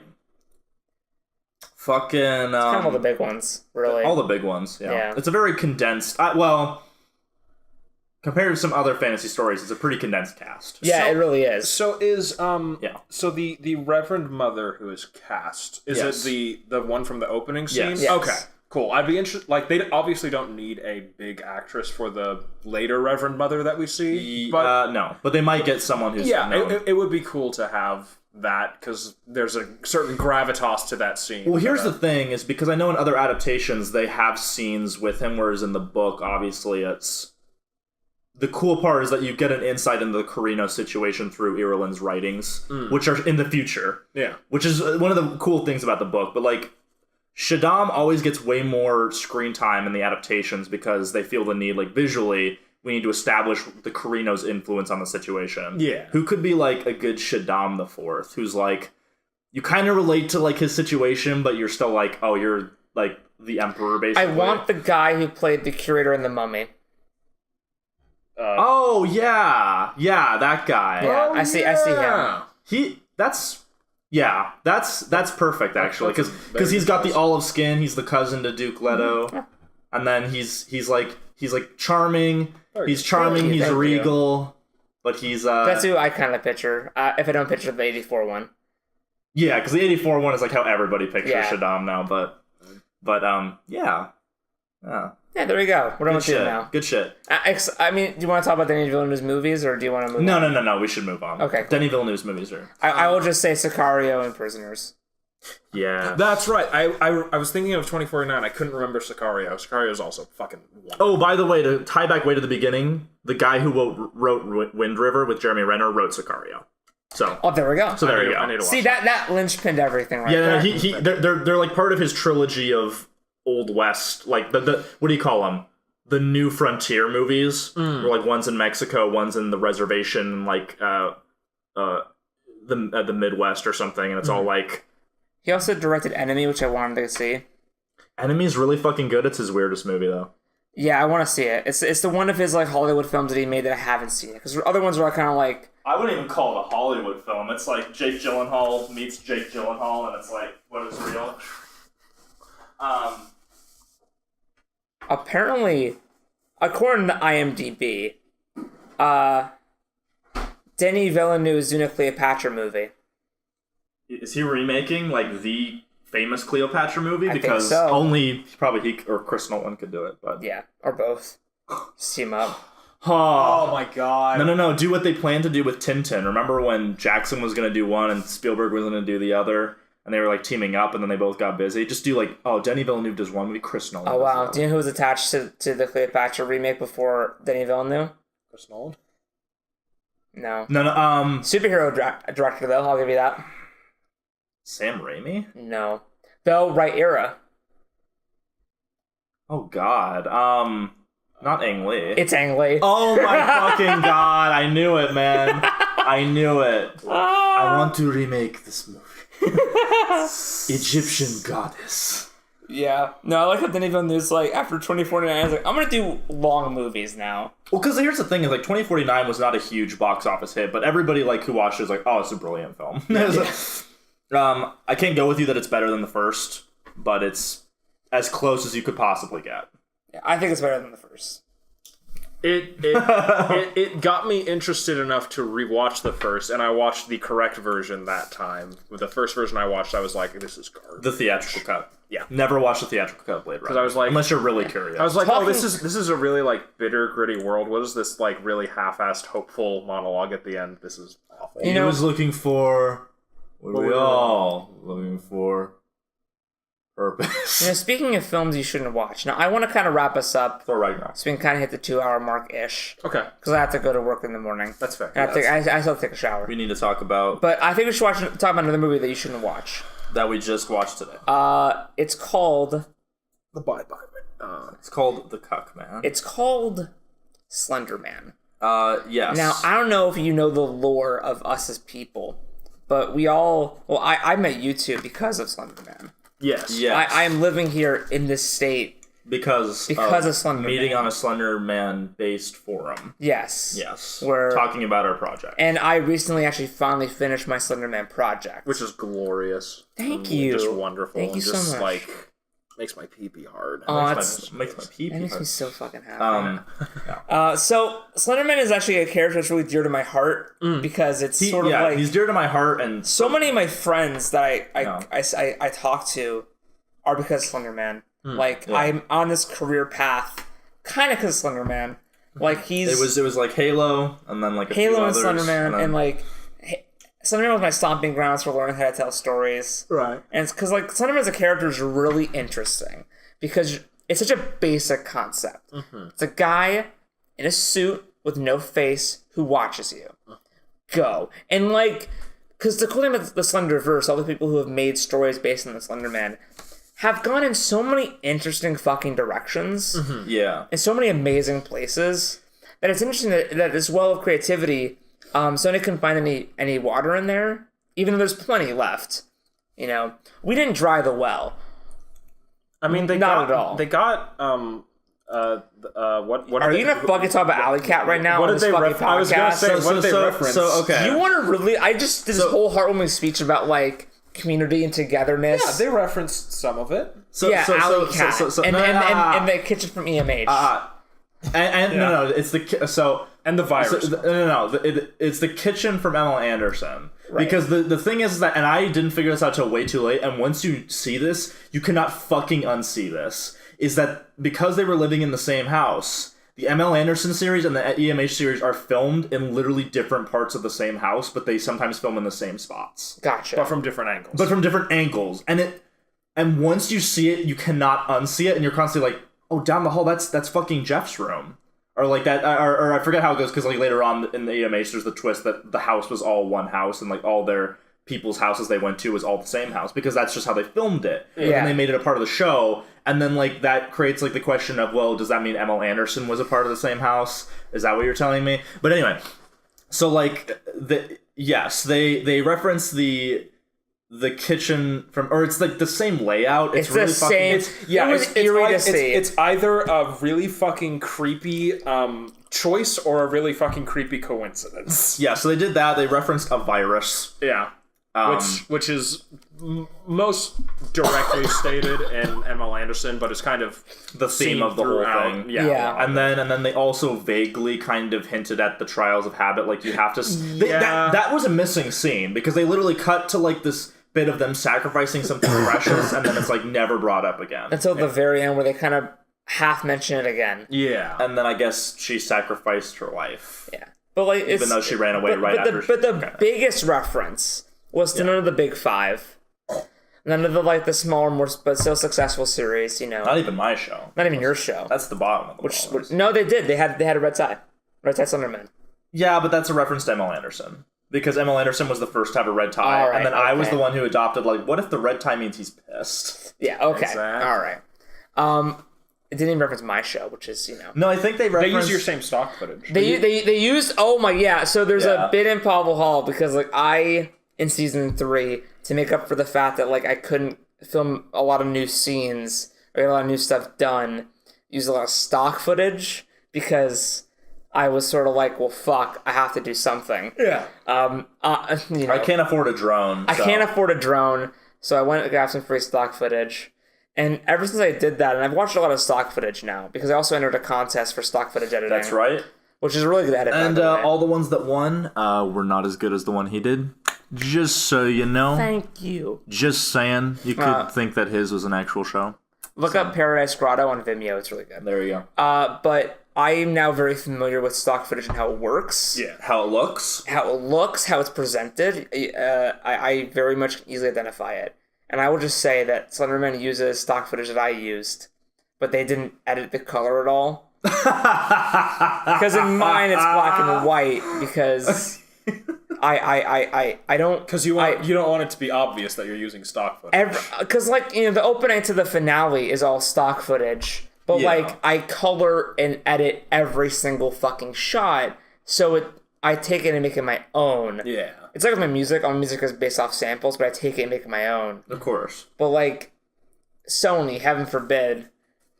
Dude, this film was a fucking hack job. Yeah, so they cut out whole scenes, and they clearly rushed this shit. Yeah, and they're referencing Pavel Hall all the time. I mean, come on, they open doors. Yeah. Come on. And don't close. They make a point of not closing them. It's so the camera. That's really weird. That was when I noticed that it's always at Katie's house. Yeah. Where they never close the front door when they're doing the shot of inside from the front door's perspective. It's really weird. And when you made the same joke, we're like, why don't they just get a dolly? Or tracking shot. They're not going to get a fucking dolly for the Slender Man movie. There wasn't, unless we were too busy harping on it. We were harping on stuff. But maybe it never came in on order like the Snorri Cam, which came in into production. Yeah, but I legitimately don't think they had a dolly, because there's not a single tracking shot that isn't just No, because the bit where Slenderman has a camera magical eye in the air is a steady cam. It's a steady cam. It's a steady cam. That's true. It is different. It is different. Though you can also make the argument of why didn't the camera guy by the door just have a steady cam and then do a slow track and whatever. Does this film seem like it has artistic comprehension behind it? Or the library scene? Is the library scene is okay.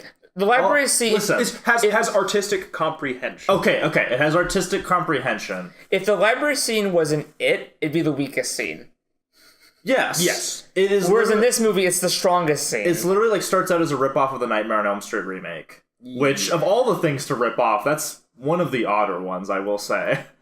Like, not like Caught Not Sleeping or anything else. I would rather they like rip off our like Everybody's series more. Yeah. Like it's weird like how why isn't this like a love letter to what we've done? Well, you came up with not even a love letter, even if it was a hate letter. Like don't rip off The Ring. The Ring came out in like 2003. Well, you brought up, I believe, the probable reasoning for why Alley Cat is their most direct reference. Yes. Okay. All so, right. No. I really need you to explain this because once you told me, it made so much fucking sense. All right. So let me explain Alley Cat. Alley Cat is some deep lore that like people, if you're not like in the fandom, you're not gonna get it. And if I've said the words Alley Cat to you, and you're like one of our friends who knows about who are in this, you probably have shuddered a few times at the thought of this sentence, or this phrase. But Alley Cat is a series that was made a while ago, back like in the early days. It was before. Yeah, it was before I started. It was before I started too, and I started in like late 2012.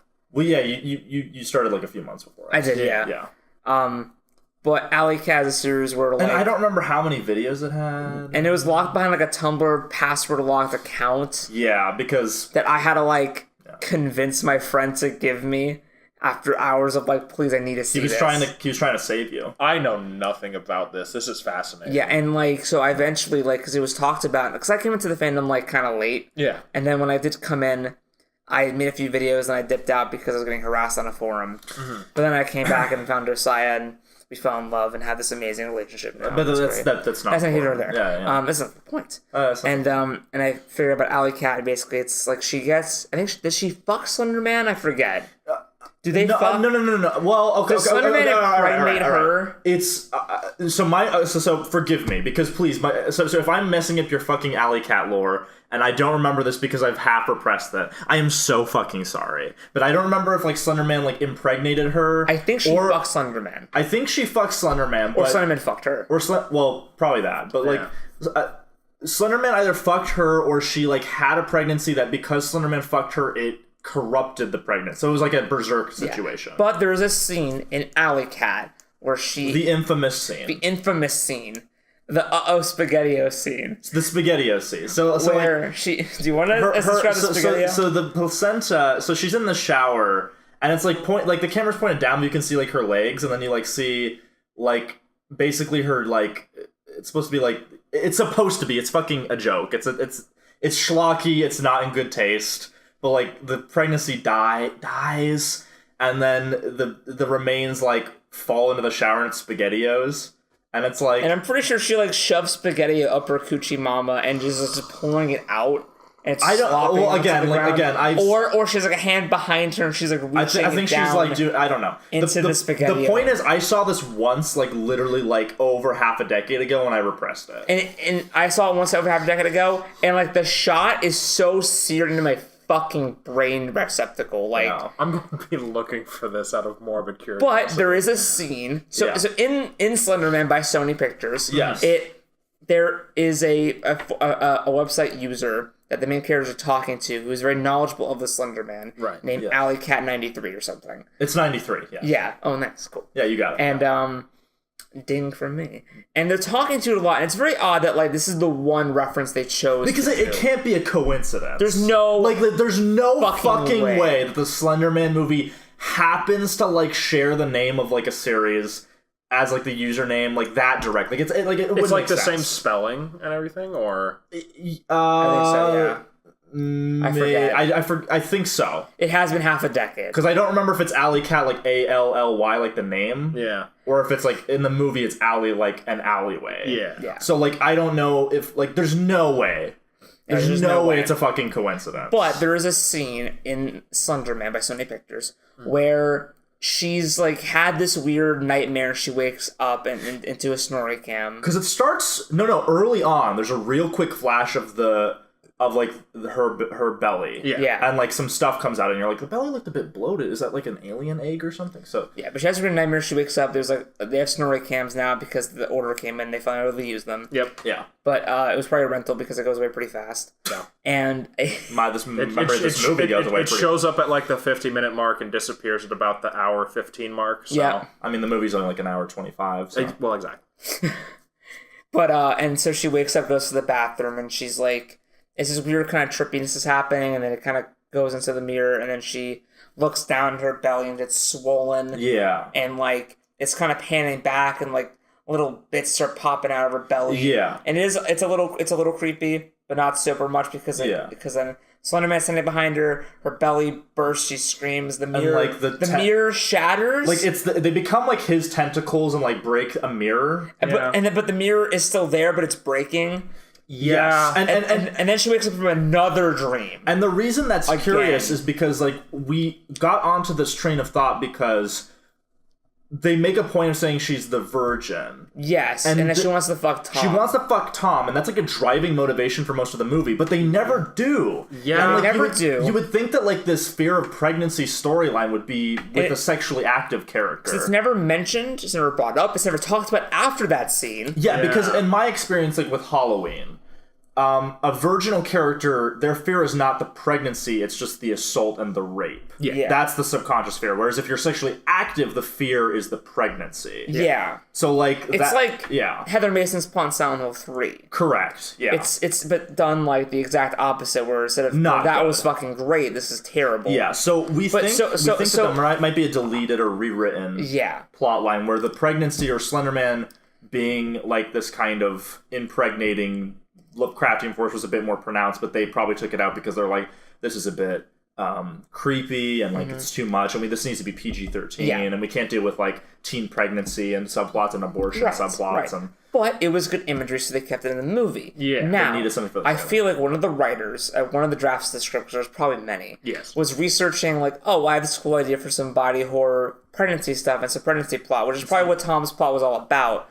And so, because he's not in the movie. He's not in the movie, and he gets infected with the virus, but then he disappears immediately. The movie has a problem with like characters just getting infected and you never see them get got, because there's characters you see get infected and then get got, but these two don't. Yeah. So, and my theory is that he was researching Slenderman series with pregnancy. Yes. And of course, only a few are going to come up. Right. And the one that's going to get the most, dings on Google, Alley Cat. So, he's like, oh wow, that's awesome. I'm going to play some homage to the fandom and name the user Alley Cat. And then within the rewrites, they didn't catch that the Alley Cat user was a reference. Yes. And producers just like, oh, Alley Cat, that's a cool name. We'll keep it. Yeah. Not knowing they didn't know what they had done. That at some point, somebody probably made the reference because of the pregnancy thing and never took it out. Because I think most of our peers have assumed it's just like someone in the production team fucking around. Game theory. But I think that's much more likely because it's like clearly like there's missing chunks of the film and there is this pregnancy imagery. Yeah. And why would the coincidence of pregnancy imagery, Slenderman being the cause within the imagery, and a user being named Alley Cat, that is too much of a fuck. Like, I don't believe in that. It's too much. That can't be a coincidence. It's too much. Yeah. It might just be a coincidence that it's a coincidence in that the people who rewrote it didn't like. Oh, we kept these two elements in. Because why would they ever do reference? Why would they like? Yeah. Like, I bet I'm not gonna try it, but I bet if you type in Slenderman Alley Cat before this movie came out, the hits would come up, right? Yeah. Yeah. And now there's probably like a Slenderman wiki for the movie that has it or something. Oh, this movie doesn't have a wiki. Come on. The Slenderman wiki that already exists has a page for it. Yeah. And they're like, most people didn't like it, and that's what they'll say. And so yeah, that's my game theory. Thanks for watching. Yeah, and that blows my mind, and it's really scary. And and it's just, and if you haven't picked up on it, the people who made this movie should probably not be the people who work on a Slenderman movie. You need people, especially since like one of their their like reference to why Slenderman is popular is the girls killing someone in the woods. And it's like, social commentary. And it's like, why don't you research any of this? Why don't you like put effort into this concept that has a huge following, that if you put effort into it will like turn out well? Because I mean, Marble Hornets is known. Yeah. Like in the general online community, people know what Marble Hornets is. Yeah. So if you're gonna like we're just rip that off. Honest, just like, ape that shit. Ape it, Yeah. like, because it'll be better. Like, because I think that's the thing with the always watching a Marble Hornet story is the main characters were unlikable, unrelatable, nothing like the series. The movie was nothing like the show. It had weird lore that didn't match with the Marble Hornets lore, so it was like, well, clearly this is just in name only. Yeah. So if like you had ripped it off for this film, just done like season 1 as a movie, boom, you have your movie. Yeah. Like easily, like it's like Dune. Like how can you fuck this up? Why'd you have to make it so fucking complicated? Because it's so weird. Because like, yeah, the girl's stabbing the one girl in the woods is tragic and terrible. But like, I know there was a big event, but like, because Slenderman had been around for like years before that. Yeah, this movie should have come out in like 2015.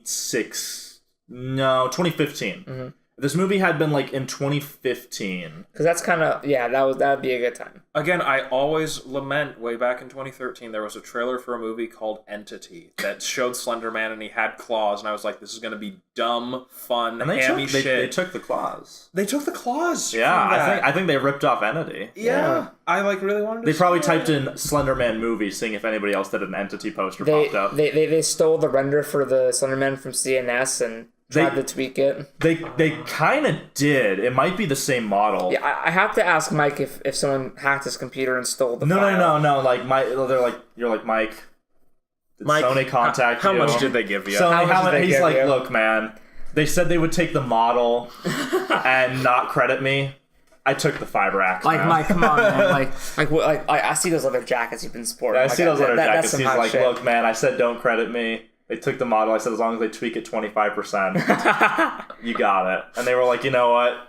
This takes away this many hours of work we have to do. We'll give you $500. You know what, Mike? Is that why you left Jocelyn Possum? You couldn't bear the guilt that you supplied Sony with a model and you couldn't face me anymore? Oh, he left it before the movie. But yeah, so... Speaking of which, I love you, Mike, and I miss you. It's a terrible fucking film. It's bad. I think the worst part is that... I say it like he's dead. I just haven't seen him in a while. Well, I just want to clarify that Mike's fine. No, he's caught not living. Jesus fucking Christ. No. But like, I think the frustrating thing about this film is that it's not just straight bad. It's the fact that it has that shit cut out and characters who just disappear. Yeah, and so it's not even like bad in a complete sense. It's bad and like it's bad, and the stuff in it would not make it better. But I have to deal with it being incomplete. And there's the fucking protagonist problem, man. Yes, where like we have someone who's active and like researching Slenderman and like doing shit, and then she's not the protagonist. She's not the protagonist. We get this boring virgin who is like enamored with fucking this guy Tom, who is like the most milquetoast like white guy. That was one of the dude. That was one of the worst scenes. Is when like her like so like if your best friend comes to you, has bags in their fucking eyes, is like literally like having an anxiety attack, shaking, and is like, listen, like, we did that fucking, like, we watched that video. They even fucking acknowledge this might be some Russian malware shit. So, like, if we were looking at this in a realistic sighting, maybe someone's stalking your friends and, like, kidnapping them, something you brought up. Yeah. And she's immediately like, oh, I don't believe it. And, like, you're clearly making this up. And, like your friend's missing. Her best friend's literally like, so, like, 2 of our friends are missing or acting weird as fuck. And you're just gonna, like, walk off and fuck this guy. Okay. All she's concerned about is fucking Tom. Yeah, and Tom's, like, barely in the movie, so, like, why do I care about her? Tom's not even hot, dude. No, I see he's milquetoast, dude. Yeah. He's fucking, like... Yeah. I mean, he's kind of got the cheerleader effect with his 2, like, nerd friends. They're like, you're even more bland, so I guess he's kind of like the... Yeah. But, yeah, that was one of the most, like, bizarre scenes, because it's, like, in real life... You're a fucking shitty person if, like, you just go, yeah, I'm gonna go fuck someone instead of, like, talking to you for 30 minutes. It's, again, I think it's...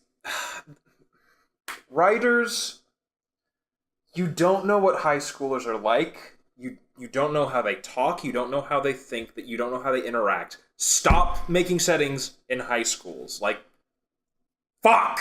It's bad. Death Note 2017. I rest my case. Or was that 2017? Was it 2018? It was 2017. Dude, who fucking cares? Dude. I forget that movie exists half the time. It's kind of the same kind of thing. Like, I think those movies are, like, equivalent. What, they didn't get it. They didn't get it. It's weird. I was going to make that, like, around the 5 or 10 minute mark, I was going to go, so did this movie open better or worse than Death Note? It even looks the same. Open? Yeah. Like, the opening? Yeah. Wow, that's I tough. was like, it's a bunch of shots of teenagers that are unconvincing of... I will say the first shot of Slender Man was a good shot. Yeah. In a most the most pedantic, like, rudimentary way. They pan to the forest. You think it's, like, the middle of the forest. Pans over, there's, like, a grocery store. It's like, I see, like, the forest and the city, like, the unknown coming to the known. And then a lot of, like, second unit photography. Oh, yeah, like, after that point, there was a few times where we were like, oh, that was a good shot for 3 seconds. Yeah. The fucking the first appearance of the shadow, we were all like, okay, we were like, subtlety's fucking great, dude. Good. Yeah, whenever the movie employed subtlety and not use, like, a droning bass boom or, like, anything else. Also, the drunk dad was infected, but he never had anything happen to him. Was he infected? Yeah. Was he? Maybe. No. Yeah. No. He was just drunk? Yeah. Yeah. That is even stupider. Yeah. Because... I know. Why would he do anything he did? Because he was drunk. You don't break into someone's house... Yeah, you do. Okay. Yeah, I was there. It would make more sense. Watch it happen. I thought he was going insane. No, he's just drunk. He's just drunk, and he knows that people don't just disappear. And he saw the crazy shit in her room and was like, oh, she's in that D&D. Yeah, but that would imply that he would look into what that shit is and become more concerned. No, he saw, like, a pentagram and was like, oh, occult shit. Okay, Yeah. Alright, so the movie's stupid either way we look at it. Yes. Yeah. So he can't win. Yes. It was never going to win. Of course. But, wow, that's bad. Yeah. Drunk people don't do that. I mean, Yeah. they do, but they don't do that. Yeah. Not... Well, If he was on PCP, I would get it. But Might he's be. drunk. Oh my If he was God. gacked, I would get it. If he was gacked, I mean, his daughter's missing. I'd be gacked. I mean, fucking shoot up, man. That's why I'm not gonna have kids. Pain in my ass. But yeah, like there was like the scene where Slenderman looked best was the spider walk looked It was sure. okay. No. Actually, not from a distance. The close up was okay. I think my favorite shot of him was in the end when he was fully merged with the tree. Yeah, He was sort of looking up at him. No, that looked good. The looked only good. other good scene was when he does the creepy like Solomon Lane touches her face. Yeah. When he like touches her and like strokes her face. Yeah, It's like, that oh, was see, good. this is when he would have fucked her. And when they're all on the computer and then behind them, the shadows there. What? There's the videos at the end where this guy's like, he seduced them. Yeah. Oh, damn. He seduced Yeah. them. Oh, and their found footage was bad with a little kid, and it was just like really lazy. Little kid really cool. I want to do an edit of Slender Man where all I do is in those scenes I put in like ML Anderson. Put in shit. Emma Anderson, yeah. I put in like Also, oh, man. So there was like, I want to say 3 or 4 smartphone videos. Oh yes! oh yeah, Yes! so the smartphone videos are literally cropped to like the smartphone aspect ratio, but they're clearly on like a Sony like high definition camera. Oh, it's And the actors so and the actors are quote unquote holding the cameras. They're literally sticking their arm off frame so that it looks like they're like bending it around, but it's like I hope the audio picked up me just like it's clearly like a fucking bizarre 45-degree angle like hook arm. yeah. Dude, it was really bad. And I'm like, because way here's too the high thing. quality. You're telling me those actors don't have cell phones? You could have just recorded it, had them sent to the editor through his fucking email. Well, they're using Sony phones, but Sony phone cameras don't look that good. But they have to. But they look have that other good. footage that doesn't look like the little kids is clearly filming it. Yeah, Josiah. they should have filmed on a Sony. Josiah, listen to me, okay? We rented these cameras for 20 days. I'm not gonna not fucking use these Okay, cameras. alright. Jesus Christ, man. Just because I didn't want to watch Captain Marvel. Fucking story cam hasn't come in yet. Or how could you production? This film God. is... And someone lost the fucking dolly. Did you guys ever Where's watch... the track? Jesus Christ. Oh, they picked it up, used it for Venom, huh? Fuck you. And there's that one bit where Nathan, pretty sure he caught like some production like thing off the upper right. Yeah, because that wasn't an intentional shot. Yeah. It might have Yeah. been a bird. It'll fly away once we start up this camera. But I feel like it was like a boom or something. Did either one of you... point out me calling out the fake book. But... Oh, that was so funny. We're like, she was yeah. like No, it was mythic humanoids. And then it was pan back, and then like a couple seconds later, Like it was dead quiet. No, and Nathan's sitting there, and I see a look on his face. He's like, "That book's fake. That's a fake book. That's a fake book. I do believe he made that It up." got me so fucking hard because it was like we pan past and I go, "Huh, that book's weird. I love That's a fake book." any just indignation over very slight problems is always fun. It's great. Because like, But the film's just there's nothing to say. all in all, The chick from The Conjuring acted. she's good. She was good. She's the best. She was the most convincing. This person's going crazy. Everyone else, Yeah. kind of like, Yeah, no, because she has agency. She wants to figure out shit. She's believable. I mean, I don't want to be racist, but the bit where the chick was looking in the window, like, was literally like them going, "Hey, remember that scene from Get Out? Just do that." Yeah, Get Out from horror master. Horror master Jordan Peele. I've done one horror film. Well, now he's done two. Apparently, this one's better. Oh, and Twilight Zone. I'll believe it when I What? don't Yeah. see it. He did an episode. He's of the... showrunning. Oh right. That's He's doing what? he's doing the revamp of the Twilight Zone. Yeah, because he's a horror mastermind. Because he did one fucking movie and won an Oscar. No, he's not. Good for fucking him. Jordan Peele, what have you done? My social commentary. No, that's what I'm worried about. It's like, hey, remember the Twilight Zone being like really good, like stories that they followed a formula, but every time you're Do you probably know who's more of a master of horror? The guy who did the fucking Vivitch. Yeah, we'll just wait till his Nosferatu remake eventually comes out. When it does, it'll be like the best movie. Yeah. Imagine if he makes it a silent movie. That would be so ballsy. He's like, I'm gonna make it a silent film too, and everyone's Fuck like, why did you do that? And I'd be like, get Mark Sorvin back to compose it. Just fucking. You tell my wife I'm sucking cock. Anyway, but it was a terrible film. it was awful. We're very late to the game, but like honestly, I just didn't. we would have gotten nothing out of it if we did it earlier. I literally think I just waited till Pablo Hall was over to subject myself to like That's fair. this. Like it does make me want to like finish my show because it's like I literally want to just show Sony how big my dick is and just like, be like, look, my show is like literally it's not the best, but like I'm the best. I think the closest I got to watching it was that one time I came over really late. You were still working at the movie theater. I was like, what's the last movie that's going to get out? And it was between that and Hellfest. And I watched Hellfest, which is also awful. Yes. But aren't you glad you waited till now to watch it? Well, because here's the thing: is like, is like I would have been mad only because it was like there was nothing extremely bad about it. Well, no, that's a lie. There was a lot very bad with it, but there was nothing like. It would have made me angry just because they didn't give a shit. I think what the thing is not only is it a story and a concept that is near and dear to us, but it is one that we have like firsthand experience of how to make it quote unquote well. I think we do. I think we at least have moments where we have pulled it fucking off. So it's not just this is a shitty film. It's us looking at all of the seams and all of the shoddy craftsmanship and going, this was just made with no passion or that's the big thing. Is like they clearly just saw that he got a bunch of Google hits. Yeah. And a documentary came out and there was like, oh, some kids stabbed each other over it. And it's like, oh, this must be something we should cash in on. And Sony being kind of always like whores late to the party. Like, I mean, fucking the Ghostbusters remake. I rest my case.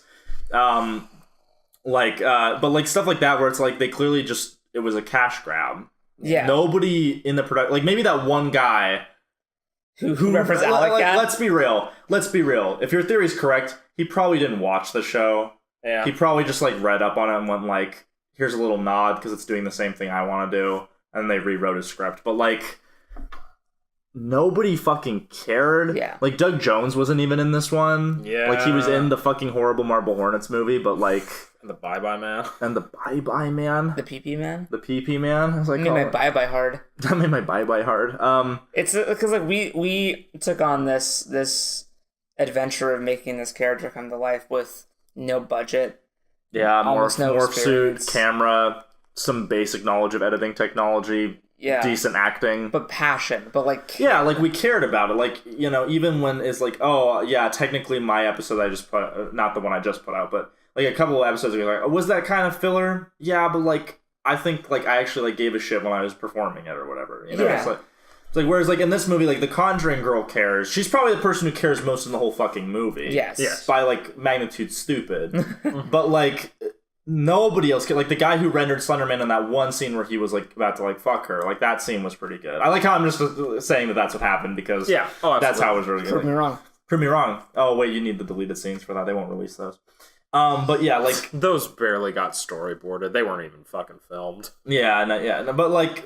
Yeah, it's just there's so little care. So, like, if someone had cared but made, like, a shitty film, but, like, they cared. Yeah. Like, they, like, went above and beyond to make a scary Slenderman. If they were like, oh, we're throwing in all this weird lore shit, okay, fine. At least, like... Like, Always Watching had that weird thing about the brand, where, like, the operator symbol is, like, the brand. Interesting. Yeah, it was bad. But, like, anyway, they like, tried to, like, do something. Because, like, Slenderman's not just, like, a generic, like, reactionary killer. No. Which is what he is in this movie. Which is bizarre, it's literally he's like a fucking genie. Because if you look at, like, our stuff, he's like a cosmic fucking force. Yeah. Like, but, like, that's the one thing I will like, you cannot take this away from the Slenderverse.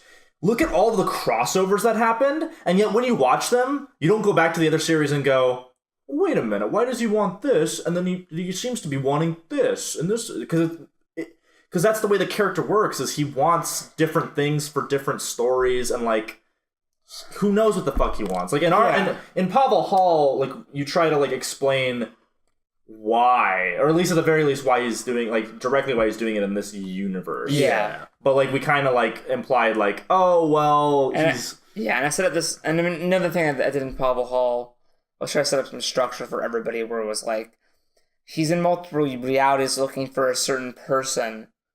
Yeah, he will target specific individuals. Yeah. And I think, but he has a goal. It's not just for the sheer act of killing. It's like, I need to find a certain person and use them. But even if like your story has Slenderman enjoying the sheer act of killing and just torturing people, that's fine. But in this movie, it's literally like you watched a random video, which somehow triggers him to just come after you. But he's a tree person. Yes. But he's connected to technology. What if you don't live near trees? Somehow. Yes. What if you don't live near trees? Yeah. And are they... Did they all get sucked into trees? Did they all get sucked into the same tree? That would be in deleted scenes. So they imply in the movie that we got that he resides in another world. There's that one text post that says that. Yeah. So for some, like, it's similar to, like, the basic idea that almost all Slenderman series have, where we all kind of adopt the path thing. Mm-hmm. So, like, the path is, like, an area that he lives. Yeah, I forget who started that. It was kind of just everybody going, like, we just get like, he lives in, like, the woods. Yeah. And so, like, we need, like, this to be another dimension, but we also want to, like, film in the woods. So, like, it was kind of just everyone, nobody, like, decided it or, like, came up with the path. I remember reading up on it, actually. Well, I mean, eventually it was codified in the Fear Mythos as the, like, his the place. path of black leaves. But everyone kind of just agreed that made sense. Like, nobody, like, had to, like, talk to each other going, like, should we make the paths? And it was like, everyone was like, no. Which is why, by the way, my distortion story in Pavel Hall when he's first in the path, because I tried to make all the leaves black. Yeah, that's right. But I kind of gave up because it was too hard. It's not, yeah, but, like, the anecdote. The point is that, like, in this movie, it's literally, like, so, presumably they all get sucked into trees. And the reason they don't show those other tree suckings is because that's the big special effects shot at the end of the movie. Yeah. That's the only reason they don't. Which is actually cool in retrospect, thinking about how they couldn't find Kitty in the woods is because she got sucked into a tree. Yeah, so she's one of those trees. And that's cool in hindsight. Mm. But also seeing... Oh, can I talk about how at the end the main character said, "Take me"? And then Slenderman was like, okay. And she was like, oh, shit. And then as soon as she saw what that meant, like, he become a spider thing, she was like, oh, I have arachnophobia or something. And then ran away. And then immediately just takes her. Yeah. It was one of the most pointless, But we never see how Conjuring Girl gets got, if she even does. Or the black chick. Or the who black dies chick. in a deleted scene. Or Tom. Or Izzy, or Lizzie, whatever her name is. Yeah. Or anybody but, like, our main character. But, I mean, I don't know why she had even though Conjuring Girls place a higher billing. Yes. Yeah. So clearly there's an edit where she is the main character. Probably. And they had to, like, But anyway, it's not good. Like, it's very bad. Like, what we're saying is, like, the whole idea of the Slender Man being, like, a fucking chain email joke. Yeah. Like, oh, share this or your family members will die. Like, that's literally what he is. It's like, oh, you watched a video, like, when you hear those bell tolls, and it's like, so bell tolls, he's a tree guy, but he also influences technology. I fail to see how these connect. They don't. You're not explaining it very well. And it's cool, your idea of, like, him having a Like the suit is like a moth type thing. It's not a real suit, but they never really go into that. That you know what? That was probably the one creative decision in the whole movie that I can go, that was a very interesting choice. That was really, because they were like, hey, what if it's not a suit? It's like literally like a moth like wings where it's like it looks like a person. That's literally just like he's almost like because like in this movie they want him to look like wooden. Yeah. So it's like a puppet that like has it painted on. Yeah, and that was actually a good idea. But like it's a shitty. It's not dived into it all or nothing. Yeah, and like it just makes me sad. Yeah, it's. And you can feel how tired the concept is of a like Ring-esque like video everyone watches, because you have the guys that are like, oh, we were gonna do it, we chickened out, and it's like, no, you fucking didn't. No, like fucking no one. Yeah. No one has ever fucking seen a fucking chain email video anything and been like, oh man, I'm really scared. Like, which no, the reason it didn't make sense was they built it up like so. We assumed their secret was that they had all summoned him. Yeah. But no, the secret was they were just gonna meet up like fucking children and watch the video. And that was the big secret that, oh, we're just gonna tease you about it. We know, but you guys don't know. And it's like, you're gonna watch a video? You're gonna watch like a 2.5... Those chicks were watching like fucking porn before that. Yeah, like, they were watching porn, and these guys are like, oh, we're gonna watch this 4chan video. And it's like...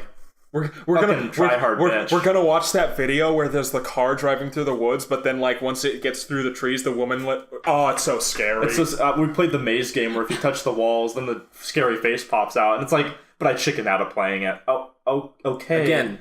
But yeah, and then so it's a plot convenience of, oh, well, we chickened out and didn't watch it, and then it's like, oh, do you see, like, because they didn't dare to check what it was, they get to live, and it's like, what the fuck does that mean? The moral here? There's no moral because I mean, and like that's I guess like, don't open random videos because you're not. Like, okay, so here's the thing: is like none of them, like one of them knew who Slender Man was vaguely. Yeah. But like they all just watched it because they were just watching porn and fucking around. So like there's no like it's literally just no consequence. It's like, oh, like in a horror movie, when you find the unknowable horror, it's because you search it out. And in other Slender Man series, like fucking Marble Hornets. Fucking, M.L. Anderson, to an extent, like all these other series, like the big thing is, even if like not all of them make the choice, one of the people makes the choice, and that causes everybody to suffer. Yeah. And there's a moral to that. There's a lesson to that. Is like there's consequences. Like you search for knowledge, like you might not like what you find, but this movie is, shit happens. Like, if you fuck around on the internet, scary things are there, and it's like that's very boring, and I don't care. Yeah. Yeah, I can't remember what was the twist in the end that like Ren was Alley Cat or there was something weird like or the main character was Alley Cat all along, even though her name was Hallie. Her name was Hallie, and we didn't know that till the end of the calling her Allie because it sounded like Alan. Yeah, Alan. I swear to God, her name was not Hallie until like the last scene or two. It's totally like the Lord of the Rings animated film where they're like calling him Saruman, and then halfway through production they're like, Sauron and Saruman, audiences are going to get confused. So for the rest of the movie, we're just going to call him Aruman for no reason. And it's like, why the fuck would you do that and not redub the other lines? And it's like, well. You could literally just like fuck with the Saruman line and just cut out the Yeah, and then so the same thing here where it's like, why is it Hallie now? Yeah. Even her sister calls her Allie. Yeah. And it's not like a nickname. They never set that Or is that Slender Man like not understanding her name? Can Slender Man not pronounce H? No. He's British, so he ends up saying H. And he gets really embarrassed by it. Yeah, that's fair. H, bomber guy. Harris. I fucking hate Harris, bomber guy. Have we hit the end here of our? I think. Watch Shrek Retold instead of Slender Man. Did you guys finish it when I left? Good. How do you like that? It's very good. It's a work of art. Unlike the Slender Man, people cared about Shrek. We're gonna go through all Josiah's. This is bonus time. We got Shrek Retold. It's a fucking work of art. It's the bonus round. I like how we started with Shaft. That's amazing. Sal's reading Warhammer 40k novels because we decided to watch Hell's Reach, which is a really fucking good fan film. Really good. It's about 2.5 hours with all the 13 episodes all put together. Mm-hmm. Yeah. That's really good. It's good enough that the guy who made it is now working on official shit for them now. Exactly. So. Play the game Space Marines. It's really fun multiplayer. We want to all play it together. The Dawn of War RTSs are really good. Look out for Jocelyn Parsons of Space Marine. Jocelyn and Parsons of Space also Marine. look out for my kind of like short reviews of Warhammer 40k books. Yeah, as he goes through the 51 novels of the Horus Heresy. I'm currently reading the Imperial Guard novel Dead Men Walking. Yes. As my first book. And we're never going to play the tabletop game, so don't ask us to do that. Unless you get to the Patreon. Unless you donate to the Patreon. If you donate the amount that it would take, we all have to choose a different faction. And then... It would usually be Blood Ravens. Yeah, I just kind of want to be Blood Ravens. Isn't it... Oh, wait. What game is it? No, just Warhammer, the tabletop game. I don't want to play it, but... Oh, it'd have to be a very fucking high tier on Patreon. Yeah, that'd have to be like 2 racks. Yeah. That'd be 2 racks. That's I don't want to have a job, pay me money, and I'll play this game. Also, Sekiro is a really fucking good game. I'm only 6 hours in. I'm only 52 minutes in. He's only 52 minutes, but it's... I'm 0. And you're gonna stay that way? For a while, yeah. It's really fucking good. I'm in a sci-fi mood, so like... my brain has to be in the right chemistry with everything I'm watching. It's absolutely like everything I wanted it to be and more. Yeah. It's like had moments that really like the thing I like about Miyazaki is he always like has those moments where like I get surprised or shocked and I'm like, oh, you got me. And like usually it's a gameplay thing, not a story thing. It's like, oh shit, my asshole's gonna look like a fucking Valve. Anything else? Anything else you want to wrap up? Decided our favorite Mission Impossibles. Alien vs. Predator Requiem is better than I remember. I can attest. That was a point of contention between Joe and I. It was a point of contention for about 30 seconds, and then I thought about it, and I was like, no, I would rather the Predator not exist than AVP Requiem. AVP Requiem I can take as canon. I cannot... Is that the one with the pizza man in the beginning in the tunnels? Yes. That's all I remember from that movie. I also think it's better than Alien Resurrection, which blows my mind because that's Joss Whedon and fuck. He wrote it, yeah. Yeah, but he was off the cock of Buffy, so... Yeah. But I need to rewatch Resurrection. You don't. No, I do. I have to know because I have to actually rank it because I know I might rank it the same as AVP Requiem, but I know the Predator is the one I want to be canon least. Yes, and it's not, and it's not like and that cannot be overstated of all the AVP films and Blade Runner films because Ridley Scott is kind of trying to make it all canon and Soldier because the director of that says it's the who directed Alien vs. Predator. Yes, so it all makes sense. Wow, I didn't know that part. Yep, Paul W.S. Anderson, who directed Event Horizon, which is also considered a prequel to Warhammer 40k. Play me out, Paul. No, but yeah, no, try to get rid of Richard Dorsey, and now you fuck. Yeah, different Paul, but it's fine. Fucking The Predator is Jared Leto's in Blade Runner. Yeah, because he's in. It all ties together. Yeah, okay, go on. The Predator is the worst of both series. Again, like I cannot overstate this. Both AVP films and Alien Resurrection, and I know there's people who hate Alien 3 and all of those. All of them are better than The Predator and deserve to be canon more. It is not only the worst movie in that series, it is the worst movie of the year it came out. It is probably the worst sci-fi I've ever fucking seen. Definitely the worst movie I've ever seen that features an alien. Didn't Last Jedi come out the same year? Oh, fuck. No, because it came out December the previous year. Ooh. So it was 2017. Yeah, so you were saved. You were saved, my friend. Stay thirsty, my friends. This time. Yeah. Let's see. Lightning round's fun. I'm trying to think. I think we covered all our topics. MCU. Halo Reach Firefight's really fun. We didn't really reference him specifically, but Henry Cavill as Geralt in Witcher. We never talked about Max Landis. Oh shit! Can we? Do you want to do a bonus round of like hot Max Landis takes? One thing that I've one quick Witcher thing that I've heard from Word of the Wolf or Dishonored Wolf, whatever he's calling himself now. He's calling himself Word of the Wolf as his channel name. Yeah. Dishonored has kind of been discarded. Yeah. He's a really big fan of the Witcher 3 primarily. Yeah, I don't know if he likes the books or just the game. I doubt he gives a fuck about the books. But I know he was one of the things that really put him off The Witcher is they were apparently really early in production and casting. We're going, we really want to make it as diverse as possible. Like, it's like, well, Witcher is Polish. It's mostly white dudes. So that's I'm okay with that. It's fantasy. You can just do whatever you want. Yeah. But The Witcher's story problems do not boil down to the. No. oh yeah, I'm just saying. It doesn't help that like Forced diversity. you have places in the world called like Venerberg and like other shit like that where it's very Polish. Yeah. And it's like that's hard to avoid. It's whatever. Who gives a fuck? Max Landis, real quick. Yes. Well, not real. I mean, we just make jokes about it at this point because like it's kind of already like set into the public consciousness of like the. So do you want me to give the overview, or does someone else give the overview?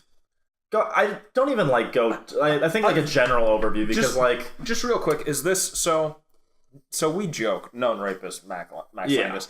That's not actually like the public opinion. Yes, it is. No. In the court of public opinion, Max Landis, by taking a break from Twitter and not responding to these accusations that aren't even accusations, they're silence equals guilt. Silence equals guilt because Max Landis is just getting shit on, and so rather than being like a mature person and just not responding, you need to defend yourself or else you're guilty, because that's how morals and the law works. Even though he's just like... Because even though nobody accused him, unlike Kevin Spacey, who was accused after the initial thing came out by like 100 fucking people, or like Harvey Weinstein, who has corroborated evidence of like multiple assaults.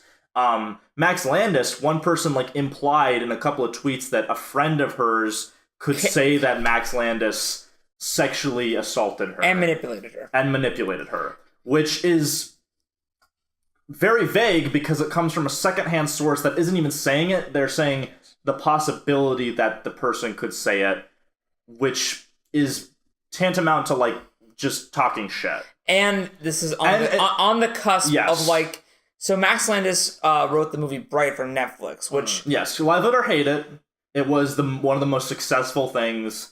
Like, the numbers on that movie were fucking insane. And the script bits for that movie were so fucking crazy that, like, Max Landis, like, got, like, one of the highest buyouts for a script, like, ever. And that's why he can just do whatever he wants for, like, the next few years. Yep. Yeah. He can literally just eat food and sit pretty. Yeah, and so, like, he sold it for millions with David Ayer and Will Smith attached. Yes. So, like, he made fucking sweet honey bank. Because he's making percentages off that. Man. Yeah. And the fact that he just sold it for a fuck ton. But, like, so it's on the cusp of, like, probably the biggest moment of his career. Yeah, the biggest moment of his career, because he calls it his Lord of the Rings, his big, epic, like, right, the thing he wants to be remembered for, like, his big, awesome moments. Yeah, he called it Star Wars, too. Yeah, that too. And then... Regardless of whether you like it just like the movie, that way, that's how he viewed it, so... Yeah, so... And he was feeling good. Yeah, and then on the cusp of this movie coming out, someone said, like, I don't want to watch a movie written by a guy whose papa like gives out, like, who hushes up the public about, or something vague like that. Yeah. Where, like, she basically implied John Landis is like some Machiavellian like politician. Like, it reminded me of, like, they were like implying it was like a plotline from Spawn, where like a senator keeps his rapist son from going to prison or something. But, like, John Landis, which I love him in his movies, and, like, he seems like a really nice person. But yeah, like, when was the last time John Landis? But that's being, because I'm about to say, like, he's not a force in Hollywood as he used to be. He's got friends, but like he's got friends. Everybody has friends. But, like, he had a big tragedy. His career kind of went downhill because of it. Yeah, and he's kind of gone to out of the limelight for decades. The last time he made a movie that anyone really cared about was in like the year 2000. Yeah, and really like actually liked 80s. Yeah, like, I'm being real with you. Well, I think his last big movie was like Oscar with Sylvester Stallone. Yeah, I'd say he did Blues Brothers 2000. I think is the one I'm remembering, which I'm saying known for, not liked. Yeah, so he's not he's not a fucking like titan who can like hush the entirety of Hollywood. No, about his like, I guess, like, rapist son. Even though listen, I mean, I don't want to talk about it because it's really fucking depressing. But on the set of The Twilight Zone, like, I don't like to say on his watch because that prescribes like more guilt, but like, on the set of one of his movies, like, two not entirely legally contracted underage actors and a well-regarded actor were killed in a tragic accident, and he was the director for that segment of The Twilight Zone, and consequently that like caused ripple effects in his career and a bunch of people's lives, and it was fucking sad and terrible. And it's like, you really think like that guy could like has the power or influence to like tell people like, oh yeah, because that happened and everyone knows about it. Like, oh, you better keep my son out of trouble, or I'll sock you in the face. Yeah, it's not like it's like Brad Pitt's kid. Yeah, if it was Brad Pitt, it'd be like, oh, well, that makes sense. Like, he could keep that. But like, and again, like John Landis seems really nice, but like John Landis's kid, I think John Landis has the power to hush that up. And Max Landis, like, not like like people in the business like him, but like, people in general are like, they don't really like him. He's still a screenwriter. He's like a screenwriter, and screenwriters have no power in Hollywood. Yeah, zero whatsoever. Like, he's literally just a guy who, like, he's loud, but he's not.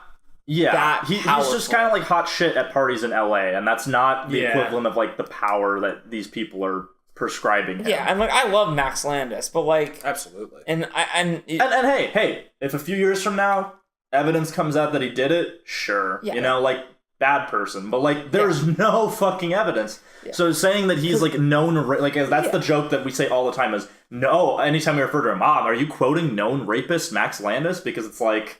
Fucking ridiculous. It's like, well, he's not known as that because it's never been charged, never been complained. Yeah, because like Kevin Spacey, that was depressing to find out because like Kevin Spacey is an actor I admire. Yeah, and I still admire him for his talent. Right, because he's a terrible person, a terrible human being. Yeah, like hundreds. Because like growing up, like his roles in his movies so like ingrained inside my person. Yeah, but to find out that like one of my idols, is a fucking creepazoid.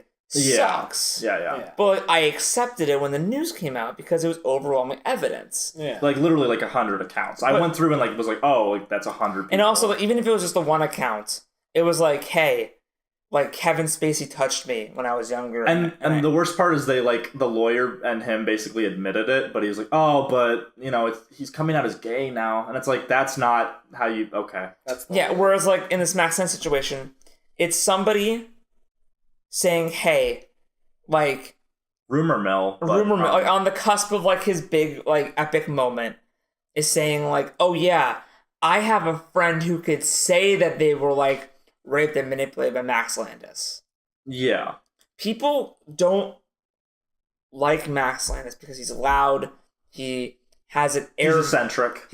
He's got an ego, but he's self-admitted in saying that he makes a bad first impression. Yeah. Because at first glance, he's this loud, weird, like, fast-talking LA kid. Yeah. Who, like, has a lot of money.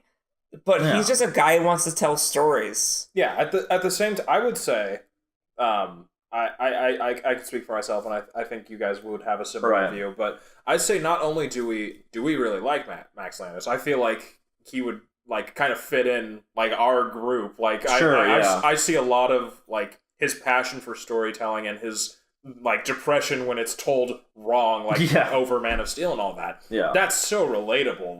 Like he seems like a legitimately really cool guy. And I know he's had like some rough relationships, but I feel like he's definitely been on the receiving end of a lot of just as much manipulation and of course, abuse. Like, you know, because the person who said it has worked with Max in the past. Yeah, and it's publicly known that they are not friends anymore. Yes. And they choose to reveal this not immediately, which would have been the moral thing to do, which they didn't reveal anything. They just said a friend of mine could say this. Yes. And the thing is that, like, we all know that there are two sides to every story when there's a breakup. Yeah. When two people who are in a relationship split. Because I have no idea what you're talking about. I didn't want to say, like, too specifically, Josiah. I have no idea what you're talking about. But, like, there's definitely two sides to these stories, and, like, if somebody's very hurt by it... There are some people who are just, you know, kind of fucking snakes. Yeah, and foxes. Nice Will Time reference. Snakes and foxes. They said. Yeah, I don't. Yeah, no. But like no, and so what I mean, I'm not remotely involved in the situation or knowledge. Yeah. But what I'm gonna say is, just based on the fact that there's almost no evidence whatsoever, and yes, we should believe victims when their stories come out, but like when the victim didn't even say that it happened. As far as we can see. Like someone speaking for them in a moment to undercut someone's big career moment. That feels very telling. That's shitty to the victim. Yeah. Because it's you using that to get back at someone who you don't like. Yeah, because maybe... Not for them, but for you. Yeah, because Max and this person who outed, huge fucking air quotes the size of like the Chrysler building when I say that. Right. But like, maybe they had a really bad falling out, which is why they're not friends anymore. Maybe she's still kind of bitter to him about whatever happened, whatever weird thing might have happened. Yeah. Whether it's Max's fault or not, and they could be bitter to use this, but like the breakup could have happened, and it could have been bad, and maybe Max was maybe a bit manipulative or a bit like, maybe not the best person, but it could have just been a bad fit, and then that like hurt could transform into lashing out, and like it's like when like there's that joke about fuckboys, you're like, yeah, my ex was crazy. And it's like, but sometimes, they really were. They were abusive and horrible. And sometimes, no, it was the other person who was just like way too demanding or way too like. Sure. Yeah. And because like, there's both sides to this sort of thing, and I feel like until we know like. Well, you're discussing this in a world where nowadays, in the court of public opinion and social media, we don't like dealing with things like in a realistic way. You're right. We like dealing with things. It's black or white. I'm the asshole. Who's the enemy? What cause am I on? It doesn't matter how illogical this is. I will try to not name names. This cause is always going to be right, and if you criticize it, you must be pure fucking evil. Yeah, it's like the fucking Johnny Depp thing that just happened. Yeah. Where it's like clearly like, okay, so like let's say both sides are true. It was a mutually terrible relationship where they both fucking hurt each other and did bad things. Mm-hmm. So, but it's Johnny Depp's fault because he's a man. Yeah, and because like for whenever that first came out, like some years ago, men can't be abused. What I didn't know who to believe because I also heard the other side where Johnny Depp was like, "Well, I'm being abused." Yeah, and so like everyone was like, "Oh, fuck Johnny Depp," but I was like, I mean, I don't know yet because they're both friendship, and then now that like stuff has come out, everyone's like, "Oh, I'm so sorry, Johnny Depp," and it's like. Well, that's your fault for jumping to the conclusion that he was at fault. It's because we don't want to deal with things on a case-by-case basis. We don't want to deal with things in a way that's, like, uncertain. We want to have easy fucking answers. We want to feel comfy and warm in our self-righteous blanket. We want to sit there and go, oh, I feel so good about saying that person was bad. And it's also, that's what we want. I heard one thing and fuck that person now. And it's and also like obviously there's some really shitty things that have happened. Of course, Harvey Weinstein, Kevin Spacey, but unless there is like law breaking involved, it's none of our fucking business. Yeah, like exactly. Like whether or not this person was abusive in a relationship, whether or not they've been abused, it's none of your fucking business. You should not be taking sides because you do not know these people. You are not a part of their lives. Just because their lives are a lot more public than a lot of people. Correct. Yeah. You don't get to say shit. Yeah, and then weaponize it to attack somebody. Well, it's all about ideology. Well, it's not all about, but I believe a lot of it has to do with, like, again, it's like that fucking virtue signaling. Yeah. And it's the same thing as, like, it's, like, no different than back in the day when it's like, like, wasn't a true Christian, were they? Because they fucking, they didn't go to church that one Sunday, and, like, they must be shitty people. And or it's like, fucking Red Scare. The Red Scare, like, must be a fucking communist because they didn't vote Republican. It's like, what the fuck? And I will say on the record at this moment, if it comes out that Max Lane has actually like abused women, and he's manipulated them, hushed it up somehow, and then I will be like, oh well, shit. He's a bad person. Yeah, he's a bad person. Like I said earlier, if he did, he's a bad person. But we don't know. Until we know, we can't say for sure. We can just know. He's guilty till proven innocent, which is the problem. Okay. I thought you were saying like he's guilty until proven innocent in my eyes, and I was like, wait. No. In the eyes of the public opinion. No, I just mean like there's no reason. People were waiting to crucify Max for something. Yeah. This was the thing. And this was the thing. It was just one tweet. And if you go on Twitter right this motherfucking instant, look at Max Landis, you will find vehement hate.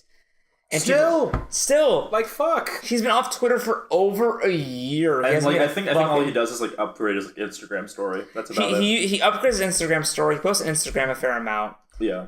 And because I follow him on Instagram because like, I think he's a cool guy, and I think that like he tells really good stories. Yeah.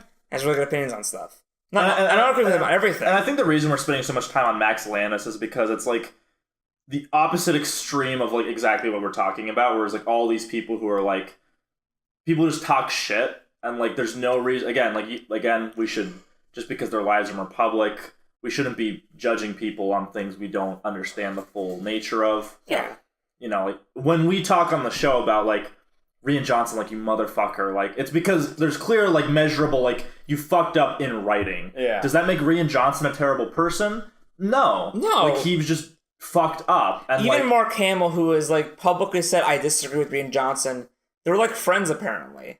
Yeah. And it's like I say fuck you, Rian Johnson, more as like a like well, like there's this big thing that like I think you messed up, but like I don't hate him. Well, yeah, like I mean, like, again, Carrie Fisher called him an asshole. Carrie He was Fisher really called him fucking smug in all his tweets. So I get the feeling I would. He's probably a very smug person. Yeah, like I get that from him, but like that's not. I don't get to like say that he is a terrible person. Yeah, he's just a terrible writer. I mean, it's you know what I mean. It's why I'm like the fucking least socially active on all social media because I don't like I'm kind of a private person. Like these two are like my closest friends. Like I'm interested in what's going on in their lives. I don't give a fuck like what Robert Downey Jr. does on his weekends. Like I don't need to let him rest. Yeah, why isn't George R. R. Martin writing The Winds of Winter? Let him rest. Let him die. George R. R. Martin releases shit all the fucking time. Fuck you, you self-righteous prick. Yeah, like I don't need. The same person who would criticize like, oh, I can't believe it didn't live up to expectations. Well, maybe you shouldn't have rushed it. In the words of Neil Gaiman, George R. R. Martin is not your bitch. Yeah, yeah. Like I don't feel this need to follow people's lives so close. Like every now and then I'll be like, oh, I'm curious what this person's doing. Yeah. But I don't need to know their day-to-day shit. Yeah. Like, I'm interested in what's happening with George R. R. Martin, Brandon Sanderson, Max Landis, because I like them as creators and as people. Yeah. Because of what I've seen, and I want to know what they're doing next, because I'm excited to see the next thing, because it's a creative mind that I think produces good content, and I want to see more of it. Yeah. Yeah. And I do want to mention one last thing about Max Landis before we hop off the topic and end the episode. Right. What a fucking sad finish. I know. We'll have to tell a joke at the end. There's a video that Max posted like years ago. Oh, this is good, yeah. Talking about how he was, because he wrote and directed his own movie. Because Max is mainly a writer, but he just tries hand directing. Right. Yeah. Have you heard this, by the way? The story about him in a party? No. Okay. Oh, I don't think so. Where he's, so he lives in LA, he's an LA boy, but he's in New York editing his movie, Me, Him, Her, which is funny because it's like it came around the time as Josiah's film Where Are We Going? Yeah, and they kind of have a similar plot. It came out years after. Yeah, a few years after. I might have seen it.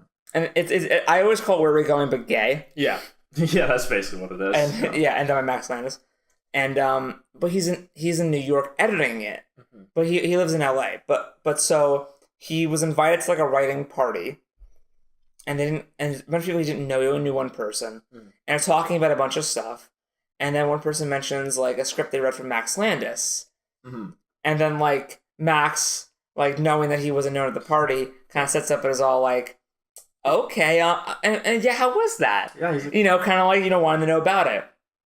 And then one of the girls goes, oh, Max Landis is an asshole.